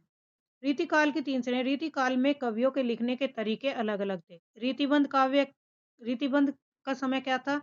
जो काव्य के नियमों अलंकार छंद में बंधकर काव्य लिखते थे, जैसे केशवदास। तो रीतिबंध नियम से संबंधित क्या है? रीतिबंध उस काल को कहते हैं जो काव्य के नियमों अलंकार छंद में बंधकर लिखते हैं, उसे रीतिबद्ध कहते हैं। और रीतिबद्ध से संबंधित कवि हैं केशवदास। रीति सिद्ध कवि जो नियमों को जानते थे पर उनका प्रयोग सहज रूप से करते थे। रीति सिद्ध काल से अभिप्राय है जो नियमों को जानते हुए उनका प्रयोग सरल और सहज रूप में करते थे, उसे रीति सिद्ध काल कहते हैं। उसके कार्य हैं रीति सिद्ध के बिहारी। रीति मुक्त जो प्रेम की पीर और अपनी स्वतंत्रता भावनाओं को लिखते थे। यानी कि रीति मुक्त जो न नियमों को और कानूनों को नहीं मानते थे, वे क्या होते थे? स्वतंत्र होते थे और स्वतंत्र रूप से अपनी भावनाओं को लिखते थे, तो उन्हें रीति मुक्त काव्य कहा जाता है। जैसे घनानंद। आधुनिक काल, गद्य काल। समय सीमा आधुनिक काल की संवत 1900 से अब तक 1843 ईस्वी से वर्तमान तक रहा। विशेषता है इसमें शुक्ल जी ने इस काल को इसलिए कहा, शुक्ल जी ने इसे गद्य काल इसलिए कहा क्योंकि पहली बार इसमें खड़ी बोली का वर्णन हुआ था। गद्य काल में पहली बार क्या होता? खड़ी बोली। हिंदी में गद्य का बड़े पैमाने पर विकास हुआ। इसमें नाटक, कहानी, उपन्यास और निबंध जैसी विधाएं मुख्य हो गई। भारतेंदु हरिश्चंद्र को इसका जनक माना जाता है। जरूरी बात है, संवत और ईस्वी सन निकालने में अधिकतर बच्चों को क्या होता है? कंफ्यूजन होता है। तो अक्सर क्या करते हैं? एडी में कंफ्यूज होते हैं। इसके निकालने का सरल तरीका है विक्रम संवती 57 ईस्वी सन। उदाहरण के लिए यानी 1050 में से संवत में से 57 घटाने पर 993 प्राप्त होगा। यानी कि 1050 में से अगर आप 57 घटाएंगे तो क्या मिलेगा हमें? 993। और 993 ईस्वी में 57 जोड़ देंगे तो 1050 प्राप्त होगा। तो इस तरीके से आप ये सन निकाल सकते हैं। अब इसमें आधुनिक काल के समय दिया गया है। कालखंड है 1850 से 1900 भारतेंदु युग का है, जिसे पुनर्जागरण काल कहते हैं। देश प्रेम और समाज सुधार की इसमें शुरुआत हुई। दूसरा काल है द्विवेदी युग। द्विवेदी युग का समय है 1900 से 1920 ईस्वी में, और जो इसमें महावीर प्रसाद द्विवेदी ने हिंदी भाषा को शुद्ध किया और अनुशासन में लाया। तीसरी विशेषता है इसमें, तीसरा काल है छायावाद। छायावाद का समय है 1920 से 1936। छायावाद में प्रकृति प्रेम और कल्पना का प्राधान्य रहा। प्रमुख कवि प्रसाद, पंत, निराला और महादेवी हैं, जिन्हें छायावाद के चार स्तंभ भी कहा जाता है। प्रगतिवाद का समय है 1936 से 1943। यह मार्क्सवाद से प्रभावित था। इसमें शोषितों और गरीबों की बात की गई है। 1943 से 1953 तक प्रयोगवाद का समय है। अंग्रेजी ने तार सप्तक के माध्यम से नए प्रयोग शुरू किए। अब तक नई कविता का समय शुरू हो चुका था और आधुनिक जीवन की उलझनों और यथार्थ का इसमें चित्रण किया गया है। इसमें नई कविता किस पर आधारित है? आधुनिक जीवन की उलझनें और यथार्थ का चित्रण। प्रयोगवाद में क्या, तार सप्तक के माध्यम से नए प्रयोग शुरू हो चुके थे। और प्रगतिवाद में मार्क्सवाद से प्रभावित, इसमें शोषित और गरीबों की बात की गई है। छायावाद में प्रकृति प्रेम और कल्पना का प्राधान्य, जिसमें एक प्रमुख कवि रहे प्रसाद, पंत, निराला और महादेवी वर्मा। द्विवेदी युग में महावीर प्रसाद द्विवेदी ने हिंदी भाषा को शुद्ध और अनुशासन में लाए। भारतेंदु युग, इसे पुनर्जागरण काल भी कहते हैं। भारतेंदु का दूसरा नाम क्या है? पुनर्जागरण काल, जो देश प्रेम और समाज सुधार की इसमें शुरुआत की गई। तो ये थे आज तक के लिए महत्वपूर्ण हमारे तथ्य। अच्छा, अब है इसमें आचार्य रामचंद्र शुक्ल के अनुसार आदिकाल का कुल समय संवत 1050 से 1375 ईस्वी तक माना जाता है। किसका आदिकाल का समय? आदिकाल से संबंधित जो प्रमुख कवि और उनकी रचनाएं दी गई हैं, उन्हें भी देख लेते हैं। कवि का नाम है, रचना विक्रम संवत में दिया गया है और विशेष इसमें विवरण है। जैसे सरप्पा, सरप्पा की रचना क्या है? दोहा कोश है और इसका जो संवत है 826, वैसे 8वीं शताब्दी माना जाता है। संवत में 826 है और वैसे 8वीं शताब्दी। इन्हें हिंदी का प्रथम कवि माना जाता है। शालिभद्र सूरी भारतेश्वर बाहुबली रास की रचना है। शालिभद्र सूरी की कौन सी रचना है? भारतेश्वर बाहुबली। समय है संवत 1241 से 12वीं शताब्दी माना जाता है। यह जैन साहित्य की प्रसिद्ध रचना मानी जाती है। नरपति नाल, नरपति नाल की जो रचना है बीसल देव रासो, संवत 1212, 12वीं शताब्दी समय। यह एक वीर काव्य और प्रेम प्राधान्य रचना है। चंद्रवरदाई पृथ्वीराज रासो की रचना है। इनका समय है संवत 1225 से 1249, 12वीं शताब्दी। ये पृथ्वीराज चौहान के समय के दरबार के कवि थे। जगनिक की रचना परमाल रासो, जिसका दूसरा नाम आलाखंड है। इसका है संवत 1230 से 13वीं शताब्दी, जिसमें वीर रस की प्रधानता है। तो परमाल रासों में भी कौन सी रस की प्रधानता है? वीर रस की। यहाँ से क्वेश्चन बनता है, पूछे भी जाते हैं। दलपति विजय की रचना खुमान रासो 12वीं से 13वीं शताब्दी के बीच की मानी जाती है। चित्तौड़ के युद्धों का इसमें वर्णन किया गया। खुमान रासो में किसका वर्णन किया गया? चित्तौड़ के युद्धों का। अमीर खुसरो की पहेली और मुकरिया, समय संवत है 1312 से 1381, 14वीं शताब्दी के मान जाते हैं। इन्हें तूतिया ए हिंद कहा जाता है। किसे? अमीर खुसरो को। विद्यापति की पदावली, पदावली और कीर्ति लता, संवत है 1417 से 1505, जो 14वीं और 15वीं शताब्दी के मान जाते हैं। विद्यापति को इन्हें क्या कहा जाता है? अभिनव जयदेव के नाम से भी जाने थे। और भी इनके अन्य बहुत से नाम हैं जो इनके उपनामों से जाना जाता है। मुल्ला दाऊद की रचना चंदायन है, जो संवत 1436 से 14वीं शताब्दी तक है और सूफी प्रेम काव्य की इसमें शुरुआत हुई थी। तो सूफी प्रेम काव्य की शुरुआत कब से हुई? चंदायन से। और इसके सूफी काव्य प्रेम काव्य के प्रथम कवि कौन है? मुल्ला दाऊद। तो ये थे महत्वपूर्ण तथ्य। अब याद रखने योग्य महत्वपूर्ण तथ्य आपको कौन से हैं, तो ये भी ध्यान रखना है। संवत और ईस्वी में बदलना, यदि आप ईस्वी और सन एडी जानना चाहते हैं तो संवत में से 57 वर्ष घटा दीजिए। उदाहरण 57, 1050 में से -57 करिए, 933 ईस्वी प्राप्त होगा। वीर गाथा काल, इस काल की रचनाओं में वीरता का वर्णन अधिक होने के कारण ही रामचंद्र शुक्ल ने इसे वीर गाथा काल कहा था। इंपॉर्टेंट है। डिंगल पिंगल भाषा। इस समय के कवियों ने युद्ध वर्णन के लिए कठोर डिंगल और प्रेम वर्णन के लिए कोमल, प्रेम के लिए पिंगल भाषा का प्रयोग और कठोर के लिए डिंगल भाषा का प्रयोग किया है। भारतेंदु युग से लेके आधुनिक काल तक प्रगतिवाद प्रयोगवाद नई कविता से संबंधित महत्वपूर्ण तथ्य और उनके कवि देखेंगे ट्रिक के अनुसार जो आपको रिवीजन में लाभदायक होंगे। तो स्टार्ट करते हैं। भारतेंदु युग का जो समय हुआ था वो 1850 ईस्वी से 1900 आधुनिक आधुनिक भारतेंदु युग का जो समय है 1850 से लेकर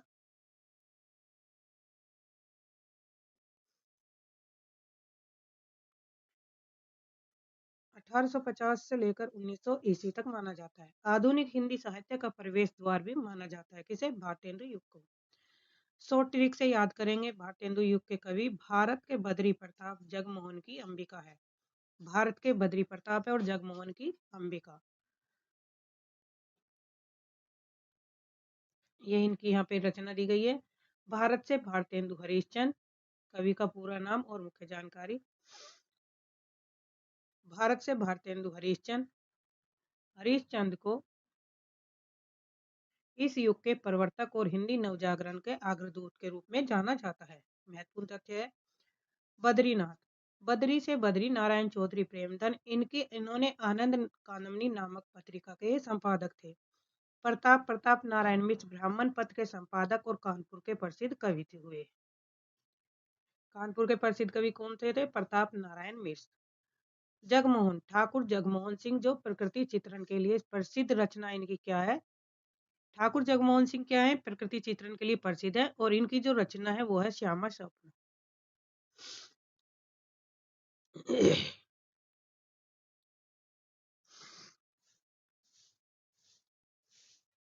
अंबिका, अंबिका दत्त व्यास, पावस पचासा और हो होरी जैसी प्रसिद्ध कई कृतियों के रचयिता हैं।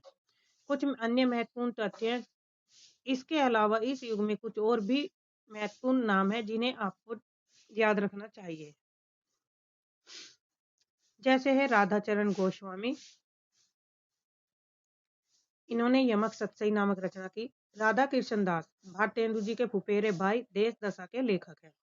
भारतेंदु की युग की मुख्य विशेषताएं राष्ट्रीयता की भावना जो देश प्रेम और गौरव का गान का वर्णन करती है। सामाजिक चेतना समाज में व्याप्त कुरीतियों जैसे बाल विवाह सती प्रथा पर प्रहार। समस्या पूर्ति किसी दी गई पंक्ति पर कविता पूरी करने की कला। भाषा काव्य की भाषा मुख्य रूप से ब्रज भाषा ही रही जबकि गद्य में खड़ी बोली का प्रयोग हुआ। भारतेंदु युग की मुख्य विशेषताएं हैं। राष्ट्रीयता की भावना कवियों ने देश दशा की पर दुख व्यक्त किया और जनता को जागरूक किया। सामाजिक चेतना इसमें बाल विवाह छुआछूत और अंधविश्वास जैसी कृतियों पर प्रहार किया।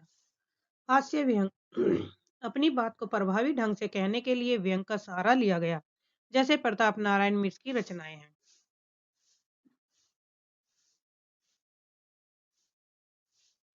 अनुवाद कार्य संस्कृत और अंग्रेजी के ग्रंथों का हिंदी में बड़े स्तर पर अनुवाद हुआ। भाषा इस युग में गद्य के लिए खड़ी बोली और पद कविता के लिए ब्रज भाषा का प्रयोग प्रमुखता से हुआ है। तो भारतेंदु युग में कौन सी भाषा का प्रयोग प्रमुख रूप से हुआ? खड़ी बोली और पद में कविता के लिए ब्रज भाषा का प्रयोग। भारतेंदु युग की मुख्य साहित्यिक प्रवृत्तियां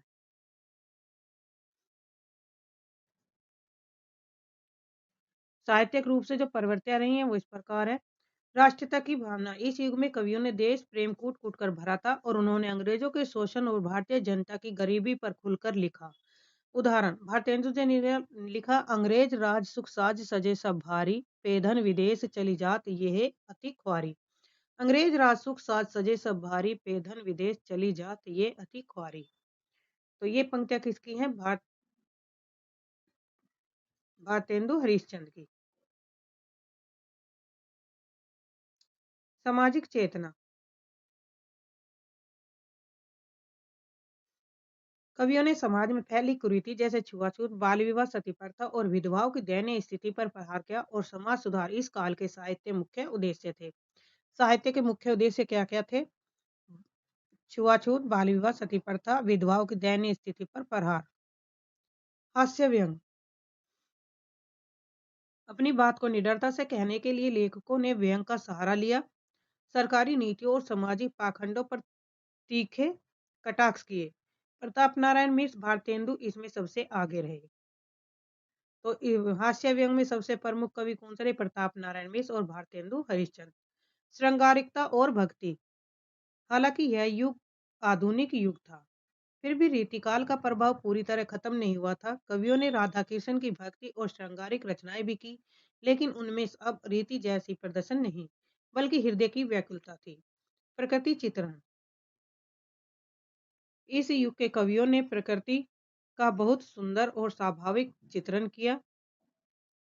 ठाकुर जगमोहन सिंह की रचनाओं में विद्या प्रदेश की प्राकृतिक सुंदरता का वर्णन इसका बेहतरीन उदाहरण है। समस्या पूर्ति, समस्या पूर्ति इस ये युग की एक अनोखी परंपरा रही। किसी कविता की एक पंक्ति समस्या दी जाती थी और कवियों को उस पर पूरी कविता की रचना की जाती थी। यानी इस युग में जो कविता लिखते थे लेखक, तो उन्हें एक पंक्ति दी जाती थी और उस पर ही उन्हें सारी जो कविता पूरी कविता उस पर लिखनी होती थी। इससे कवियों की प्रतिभा की परीक्षा भी होती थी। भाषा की स्थिति द्वेष शासन कैसी थी? इस युग की सबसे बड़ी विशेषता भाषा का दोहरा स्वरूप था। जैसे गद्य, नाटक, निबंध और कहानियों के लिए खड़ी बोली का प्रयोग शुरू हो गया था और पद के लिए कविता के क्षेत्र में अभी भी ब्रज भाषा का ही बोलबाला था। प्रमुख लेखकों के विशेष योगदान, भारतेंदु हरिश्चंद्र ने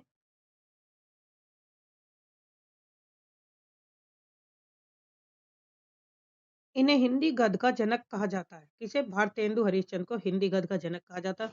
उन्होंने कवि वचन, सुधा और हरिश्चंद्र मैगजीन जैसी पत्रिकाओं के माध्यम से नए लेखकों को मंच दिया। प्रताप नारायण मिश्र ये अपनी ठेठ बैसवाड़ी शैली और जिंदा दिली के लिए जाने जाते थे। बालकृष्ण भट्ट ये इस युग के सबसे श्रेष्ठ भारतेंदु युग के द्विवेदी युग के कवि थे और इन द्विवेदी युग का जो समय था वो 1900 से 1920 समय का बताते हैं। कौन? बालकृष्ण भट्ट, जिसे जागरण सुधार काल भी कहा जाता है। इस युग के कवियों को क्रम से याद करने के लिए बहुत ही शॉर्ट सरल सूत्र है। जैसे द्विवेदी युग का समय काल कितना है? तो 1900 से 1920 ईस्वी समय आता है, जिसे जागरण सुधार काल भी कहा जाता है। द्विवेदी युग को अन्य नाम से किससे जाना जाता है? जागरण सुधार काल। इस युग के कवियों का क्रम याद रखने के लिए शॉर्ट ट्रिक है। महावीर ने श्रीधर और अयोध्या के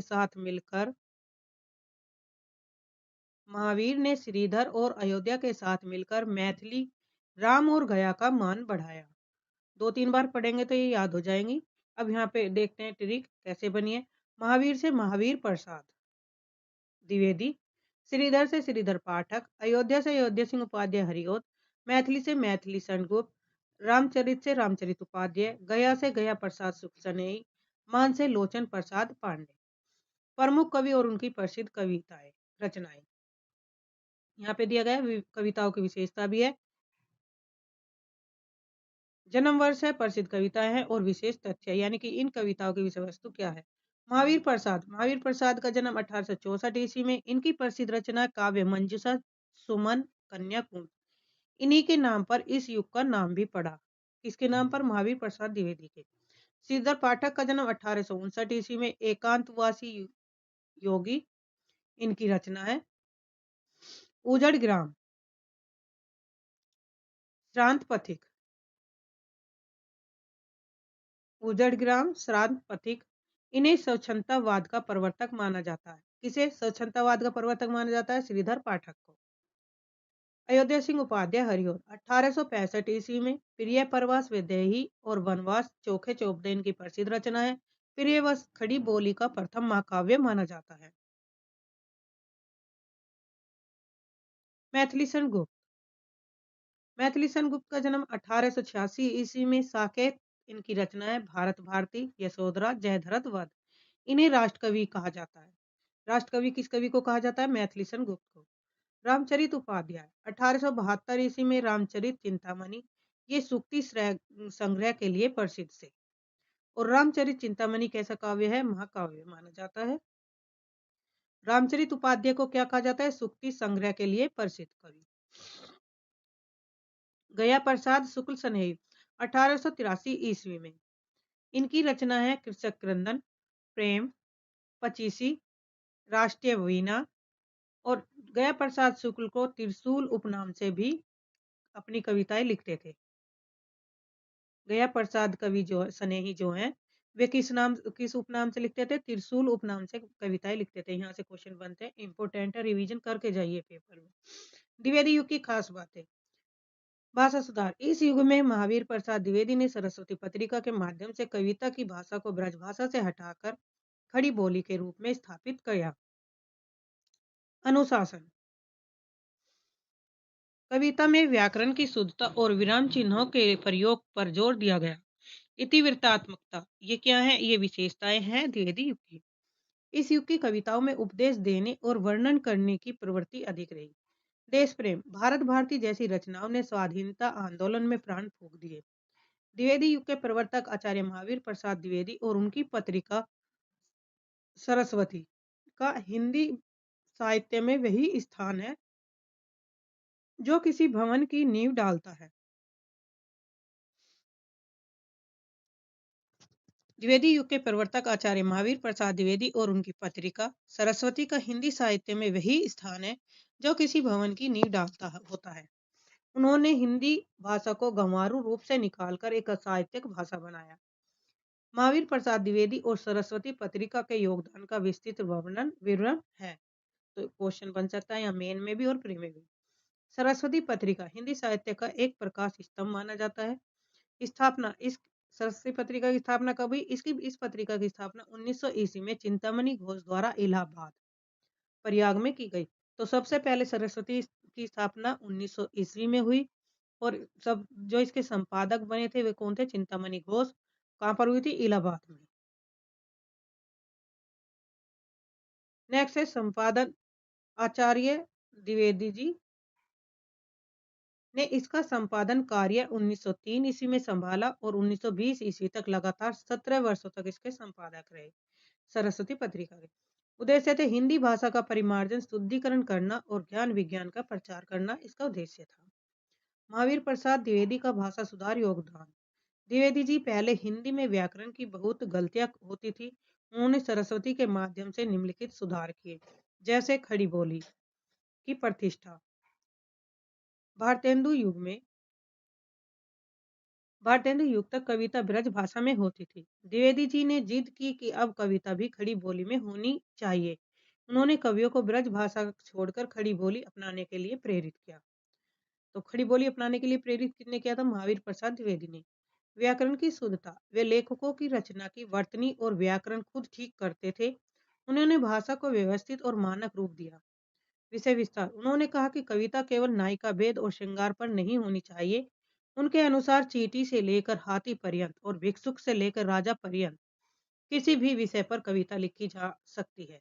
यानी कि चींटी से लेकर हाथी तक आप कविताएं लिख सकते हो और भिक्षुक से यानी कि भिखारी से लेकर राजा तक किसी भी विषय पर आप कविताएं लिख सकते हैं। चींटी से लेकर हाथी पर्यंत, भिक्षुक से लेकर राजा पर्यंत किसी भी विषय पे कविताएं लिखी जा सकती है। सरस्वती के माध्यम से नए कवियों का निर्माण। द्विवेदी जी केवल एक संपादक नहीं थे बल्कि एक गुरु भी थे। उन्होंने कई महान लेखकों को तैयार किया, जैसे मैथिली सन गुप्त जिन्हें हम राष्ट्रकवि कहते हैं। उनकी प्रतिभा को द्विवेदी जी ने ही निखारा था। गुप्त जी उन्हें अपना गुरु मानते थे। प्रेमचंद। उनकी प्रसिद्ध कहानी सो पहली बार सरस्वती में ही छपी थी।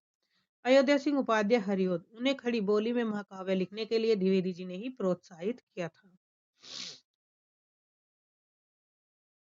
द्विवेदी जी युग के महत्वपूर्ण बिंदु हैं, जैसे संज्ञा। इस युग को किसकी संज्ञा दी गई है? तो इस युग को जागरण सुधार काल की संज्ञा दी गई है द्विवेदी को। आदर्श। नैतिकता, देश प्रेम और अनुशासन इस युग के मुख्य आधार रहे।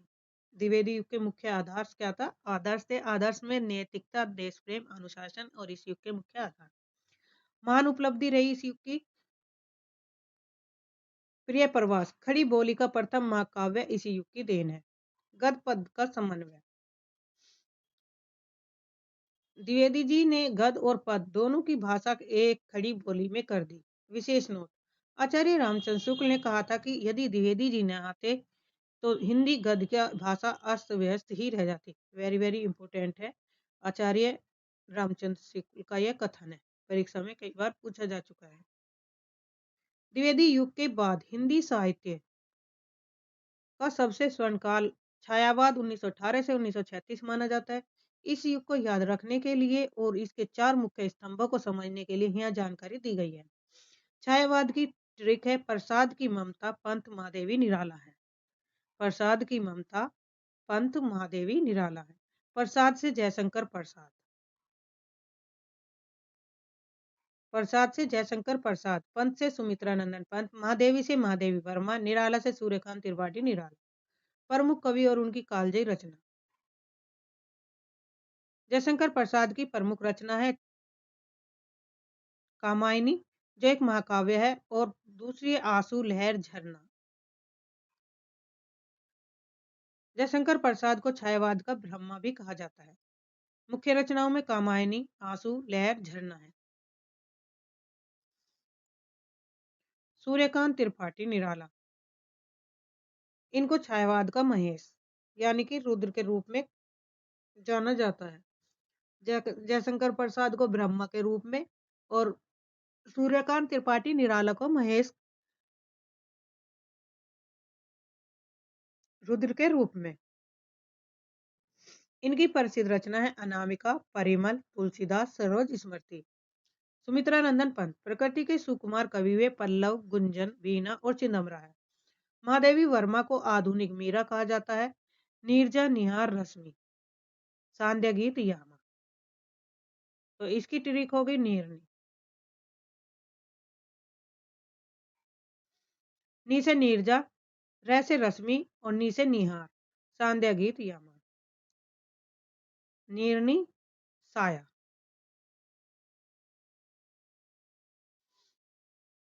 सा से सांध्या गीत और या से यामा। छायावाद की प्रमुख विशेषताएं। आत्मा अभिव्यक्ति, कवियों ने दुनिया के बजाय अपनी व्यक्तिगत भावनाएं, सुख और दुख को कविता का विषय बनाया। प्रकृति का मानवीकरण, इस युग में प्रकृति को एक जड़ वस्तु नहीं बल्कि एक सजीव चेतना या स्त्री के रूप में देखा गया है। नारी गरिमा, नारी को केवल भोग की वस्तु ने मानकर उसे शक्ति और श्रद्धा का रूप दिया गया। जैसे कामायनी में प्रसाद जी ने लिखा है, नारी तुम केवल श्रद्धा हो। रहस्यवाद, असीम सत्ता ईश्वर के प्रति प्रेम और जिज्ञासा का भाव है। लाक्षणिक भाषा, सीधी बात कहने के बजाय प्रतीकों के माध्यम से का प्रयोग किया गया है। तो छायावाद की कौन कौन सी विशेषता रही? मुख्य रूप से आत्मा व्यक्ति, प्रकृति का मानवीकरण, नारी गरिमा, रहस्यवाद, लाक्षणिक भाषा। महत्वपूर्ण तथ्य हैं जो परीक्षा की दृष्टि से महत्वपूर्ण है। कामायनी, कामायनी का प्रकाशन वर्ष 1935, कहीं कहीं पर 1936 भी माना जाता है। इसे छायावाद का उपनिषद कहा जाता है। किसे? कामायनी। इसमें 15 सर्ग है और यह मानव चेतना के विकास की कहानी है। सरोज स्मृति, निराला जी द्वारा अपनी पुत्री की मृत्यु पर लिखा गया यह हिंदी का सर्वश्रेष्ठ शोक गीत माना जाता है। प्रथम रचना, जयशंकर प्रसाद की प्रथम रचना है झरना, जो 1918 को छायावाद की पहली प्रयोगशाला माना जाता है। छायावाद की पहली प्रयोगशाला कौन सी है? तो झरना है और इसका प्रकाशन 1918 में। लेखक है इसके जयशंकर प्रसाद। पुरस्कार, सुमित्रा पंत को चिदम्बरा के लिए हिंदी का पहला ज्ञानपीठ पुरस्कार मिला था। छायावादोत्तर युग, प्रगतिवाद, प्रगतिवाद का समय, छायावाद के तुरंत बाद प्रगतिवाद आया, जहां कवियों ने कल्पना की दुनिया से निकलकर मजदूरों और किसानों की समस्याओं पर लिखना शुरू कर दिया है। सारे युग बड़ी सरलता से, सरल भाषा में और अच्छे तरीके से बनाए गए नोट्स है। तो एक बार वीडियो जरूर देखिए, लाइक करिए, शेयर करिए और सब्सक्राइब करिए ताकि आपको ये वीडियो मिलती रहे। KVS, NVS, TGT, PGT, DSSB सभी के लिए महत्वपूर्ण है। सारे टॉपिक कवर है, उनकी विशेषताएं हैं, तो बहुत ही महत्वपूर्ण वीडियो है। छायावाद की कल्पना लोक से निकलकर जब कवि की जमीन की सच्चाई, छायावाद की कल्पना लोक से निकलकर जब कवि जमीन की सच्चाई, मजदूरों के पसीने और किसानों के हक की बात करने लगे, तो उस युग को प्रगतिवाद 1936 से 1943 कहा गया। यह विचारधारा मार्क्सवाद से प्रभावित थी। प्रगतिवाद के कवियों को याद रखने के लिए यह शॉर्ट ट्रिक है। नागार्जुन ने केदार और त्रिलोचन के साथ मिलकर मुक्तिबोध और दिनकर को रागे राघव सुनाया। नागा अर्जुन ने केदार और त्रिलोचन के साथ मिलकर मुक्तिबोध और दिनकर को रागे राघव बनाया। प्रगतिवाद के सूत्र है, शॉर्ट ट्रिक से याद कर सकते हैं। नागार्जुन को जनकवि कहा जाता है। केदार से केदारनाथ अग्रवाल, त्रिलोचन त्रिलोचन शास्त्री, मुक्तिबोध गजानन माधव, मुक्तिबोध प्रारंभिक दौर के कवि, दिनकर नामधारी सिंह दिनकर रागे राघव। प्रमुख कवि और इनकी रचनाएं। प्रगतिवाद के प्रमुख कवि हैं और उनकी रचनाएं दी गई है। नागार्जुन।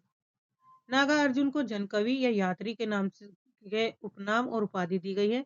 इनकी प्रमुख रचनाएं युगधारा, सतरंगे पंखों वाली, भस्मांकुर। केदारनाथ अग्रवाल को केन का कवि कहा जाता है। फूल नहीं रंग बोलते हैं, युग की गंगा, अपूर्वा इनकी प्रमुख रचना है। रामधारी सिंह दिनकर को अधेरिया का कवि कहा जाता है। इनकी प्रमुख रचनाएं कुरुक्षेत्र, रश्मिरथी, हुंकार, परशुराम की प्रतीक्षा। त्रिलोचन शास्त्री अवध का किसान कवि, धरती, गुलाब और बुलबुल दिंगत हैं।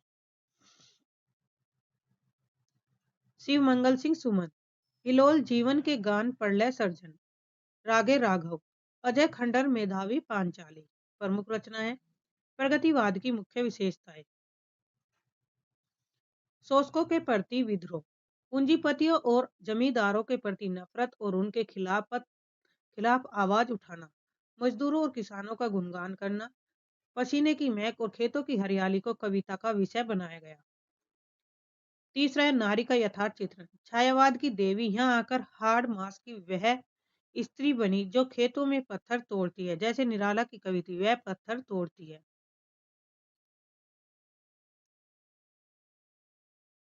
धर्म और ईश्वर का विरोध। प्रगतिवाद कवि भाग्य और ईश्वर के बजाय कर्म और संघर्ष पर विश्वास करते हैं। सरल भाषा, आम आदमी तक पहुंचने के लिए एकदम सरल और बोलचाल की खड़ी बोली का प्रयोग इसमें किया गया है। इसमें प्रगतिवाद में महत्वपूर्ण जानकारी है। प्रगतिशील लेखक संघ की स्थापना 1935 ईस्वी में लंदन में हुई, लेकिन भारत में इसका पहला अधिवेशन 1936 ईस्वी में लखनऊ में हुआ, जिसकी अध्यक्षता मुंशी प्रेमचंद ने की थी। यहीं से प्रगतिवाद की औपचारिक शुरुआत मानी जाती है। नागार्जुन इन्हें आधुनिक कबीर भी कहा जाता है, क्योंकि इन्होंने सत्ता और समाज की बुराइयों पर तीखा प्रहार किया। दिनकर इनकी रचना कुरुक्षेत्र को विश्व के 100 सर्वश्रेष्ठ काव्यों में स्थान दिया गया।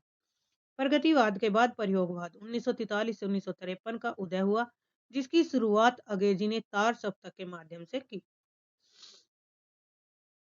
प्रयोगवाद प्रयोगवाद 1943 से 1953 ईस्वी में हिंदी साहित्य का वह दौर है जहां कवियों ने भाषा, शिल्प और भावनाओं के स्तर पर नए नए प्रयोग किए।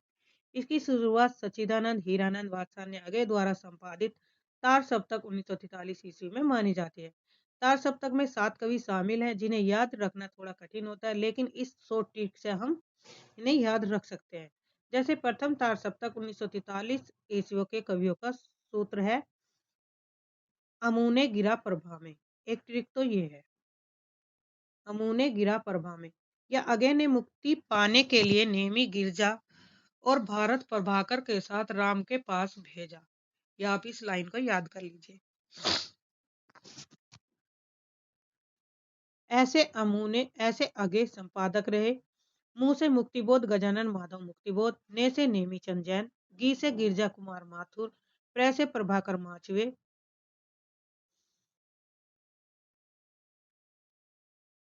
भा से भारत भूषण अग्रवाल, रा से रामविलास शर्मा। प्रमुख प्रयोगवादी कवि और उनकी रचनाएं।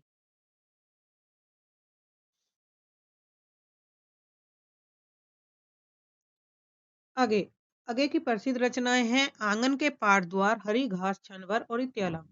इन्हें कठिन गद का प्रेत भी कहा जाता है। किसे आगे को मुक्तिबोध। मुक्तिबोध की प्रसिद्ध रचना है चांद का मुंह टेढ़ा, बुरी बुरी खाक धूल। ये अपनी फांतासी कविताओं के लिए प्रसिद्ध है। मुक्तिबोध किसके लिए प्रसिद्ध है? फांतासी कविताओं के लिए। गिरजा कुमार माथुर की प्रसिद्ध रचना है मंजीर, नाश और निर्माण, धूप के धान, हम होंगे कामयाब, गीत इन्हीं का लिखा हुआ है। किसका? गिरजा कुमार माथुर का। धर्मवीर भारती की प्रसिद्ध रचना है कनुप्रिया, अंधायुक, ठंडा लोहा। ये दूसरे सप्तक के कवि थे और गुनाहों का देवता उपन्यास के लिए प्रसिद्ध थे। प्रयोगवाद की मुख्य विशेषताएं। अतिशय बौद्धिकता। यहाँ भावनाओं से ज्यादा बुद्धि और तर्क को महत्व दिया गया। किसमें? प्रयोगवाद में। घोर अहम प्रधान, अहंकार व्यक्तिगता का। कवि ने समाज के बजाय अपने स्वयं सेल्फ और अपनी निजी कुंठा और वासनाओं व संघर्षों को प्रमुखता दी है। नवीन उपमान। पुराने उपमान जैसे चांद कमल को छोड़कर नए उपमान गढ़े गए। अगले ने लिखा है, ये उपमान मैले हो गए, देवता इन प्रतीकों से कर गए कूच, नामक पंक्तियां लिखी। क्षणवाद। लंबी कहानियों के बजाय वर्तमान में क्षण को जीने और उसे महसूस करने पर जोर दिया गया। 4 शतकों का समय है। अगले जी ने कुल 4 शतकों का संपादन किया जो परीक्षा में अक्सर पूछे जाते हैं। ये है, पहला है तार सप्तक 1943 ईस्वी में, दूसरा है 1951 में, तीसरा 1959 में और चौथा है 1979 में। नई कविता। नई कविता का प्रकाशन 1954 के बाद का है। प्रयोगवाद का ही विकसित रूप नई कविता कहलाया, जिसमें जगदीश गुप्त, दुष्यंत कुमार और कुंवर नारायण जैसे कवि आए। नई कविता 1954 से अब तक प्रयोगवाद के बाद का वह दौर है जहां कविता किसी एक विचारधारा जैसे मार्क्सवाद, व्यक्तिवाद में नहीं बंधी, बल्कि वह जीवन के हर पहलू को पूरा ईमानदारी के साथ चित्रित करने लगी। नई कविता के प्रमुख कवि और उनके कवियों का सोट्रिक। जगदीश ने कुंवर और सर्वेश्वर के साथ मिलकर दुष्यंत को धर्म की विजय सुनाई। जगदीश ने कुंवर और सर्वेश्वर के साथ मिलकर दुष्यंत को धर्म की विजय सुनाई। ये सोट्रिक। जगदीश से जगदीश, डॉक्टर जगदीश गुप्त नई कविता पत्रिका के संपादक है। उसे कुंवर नारायण। सर्वेश्वर से सर्वेश्वर दयाल सक्सेना। दुष्यंत दुष्यंत कुमार हिंदी के गजल सम्राट कहे जाते हैं। धर्म से धर्मवीर भारती। विजय से विजय देव नारायण शाही। अब है नई कविता के प्रमुख कवि और उनकी प्रसिद्ध रचनाएं। दुष्यंत कुमार। दुष्यंत कुमार की प्रमुख रचनाएं साय में धूप गजल संग्रह है, एक कंठ विश्वाय भी। इन्हें हिंदी गजल का सम्राट कहा जाता है। इसे दुष्यंत कुमार। धर्मवीर भारती की प्रसिद्ध रचना कनुप्रिया, सातगी वर्ष के अंधायुग। अंधायुग एक प्रसिद्ध गीति नाट्य है। कुंवर नारायण। कुंवर नारायण आत्मजयी, चक्रव्यूह, कोई दूसरा नहीं, आत्मजयी, नचिकेता प्रसंग पर आधारित। सर्वेश्वर दयाल सक्सेना। कुंटियों पर टंगे लोग, बांस का पुल, कुआनो नदी। इन्हें 1983 ईस्वी में साहित्य अकादमी पुरस्कार भी प्राप्त हुआ। डॉक्टर जगदीश गुप्त। नाव के पांव शब्द, दंश। नई कविता पत्रिका का प्रकाशन इन्हीं के संपादन में हुआ। दुष्यंत कुमार की कालजयी पंक्तियां। नई कविता और गजल के क्षेत्र में दुष्यंत कुमार का नाम सबसे ऊपर आता है। उनकी ये पंक्तियां आज भी आंदोलन और बदलाव का प्रतीक है। हो गई है पीर, पर्वत सी पिघलनी चाहिए, इस हिमालय से कोई गंगा निकलनी चाहिए। सिर्फ हंगामा खड़ा करना मेरा मकसद नहीं, मेरी कोशिश है कि ये सूरत बदलनी चाहिए। नई कविता की विशेषताएं। नई कविता की मुख्य विशेषता। लघु मानववाद। कविता अब किसी महान नायक पर नहीं बल्कि गली कूचे में रहने वाले आम आदमी की छोटी छोटी खुशियां और दुखों पर लिखी जाने वाली कविता है। यथार्थवाद। जो जैसा है उसे वैसा ही पेश करना है, कोई बनावटीपन नहीं। बौद्धिकता। भावनाओं के ऊपर तर्क और विचार को प्रधानता दी गई है। नूतनशील। भाषा में मुहावरे और प्रतीकों का प्रयोग किया गया है। क्षणवाद। जीवन के हर छोटे से छोटे पल की अपनी कीमत और इसे महसूस किया गया है। सारांश है आधुनिक काल का क्रम। अब तक हमने जो पढ़ा उसे एक बार क्रम से देखते हैं, यानी कि इसमें जितने भी हम युग पढ़ के आए हैं तो सब। जैसे भारतेंदु युग 1868 से 1900 ईस्वी में पुनर्जागरण काल कहते हैं। द्विवेदी युग 1900 से 1920 जागरण सुधार काल। छायावाद का समय 1918 से 1936 कल्पना और प्रकृति का काल। प्रगतिवाद 1936 से 1943 समाजवाद और यथार्थवाद का काल। प्रयोगवाद नए प्रयोग का काल। नई कविता 1954 में। लघु मानव और आधुनिक संवेदना। तो ये थी आज हमारे सबसे महत्वपूर्ण टॉपिक।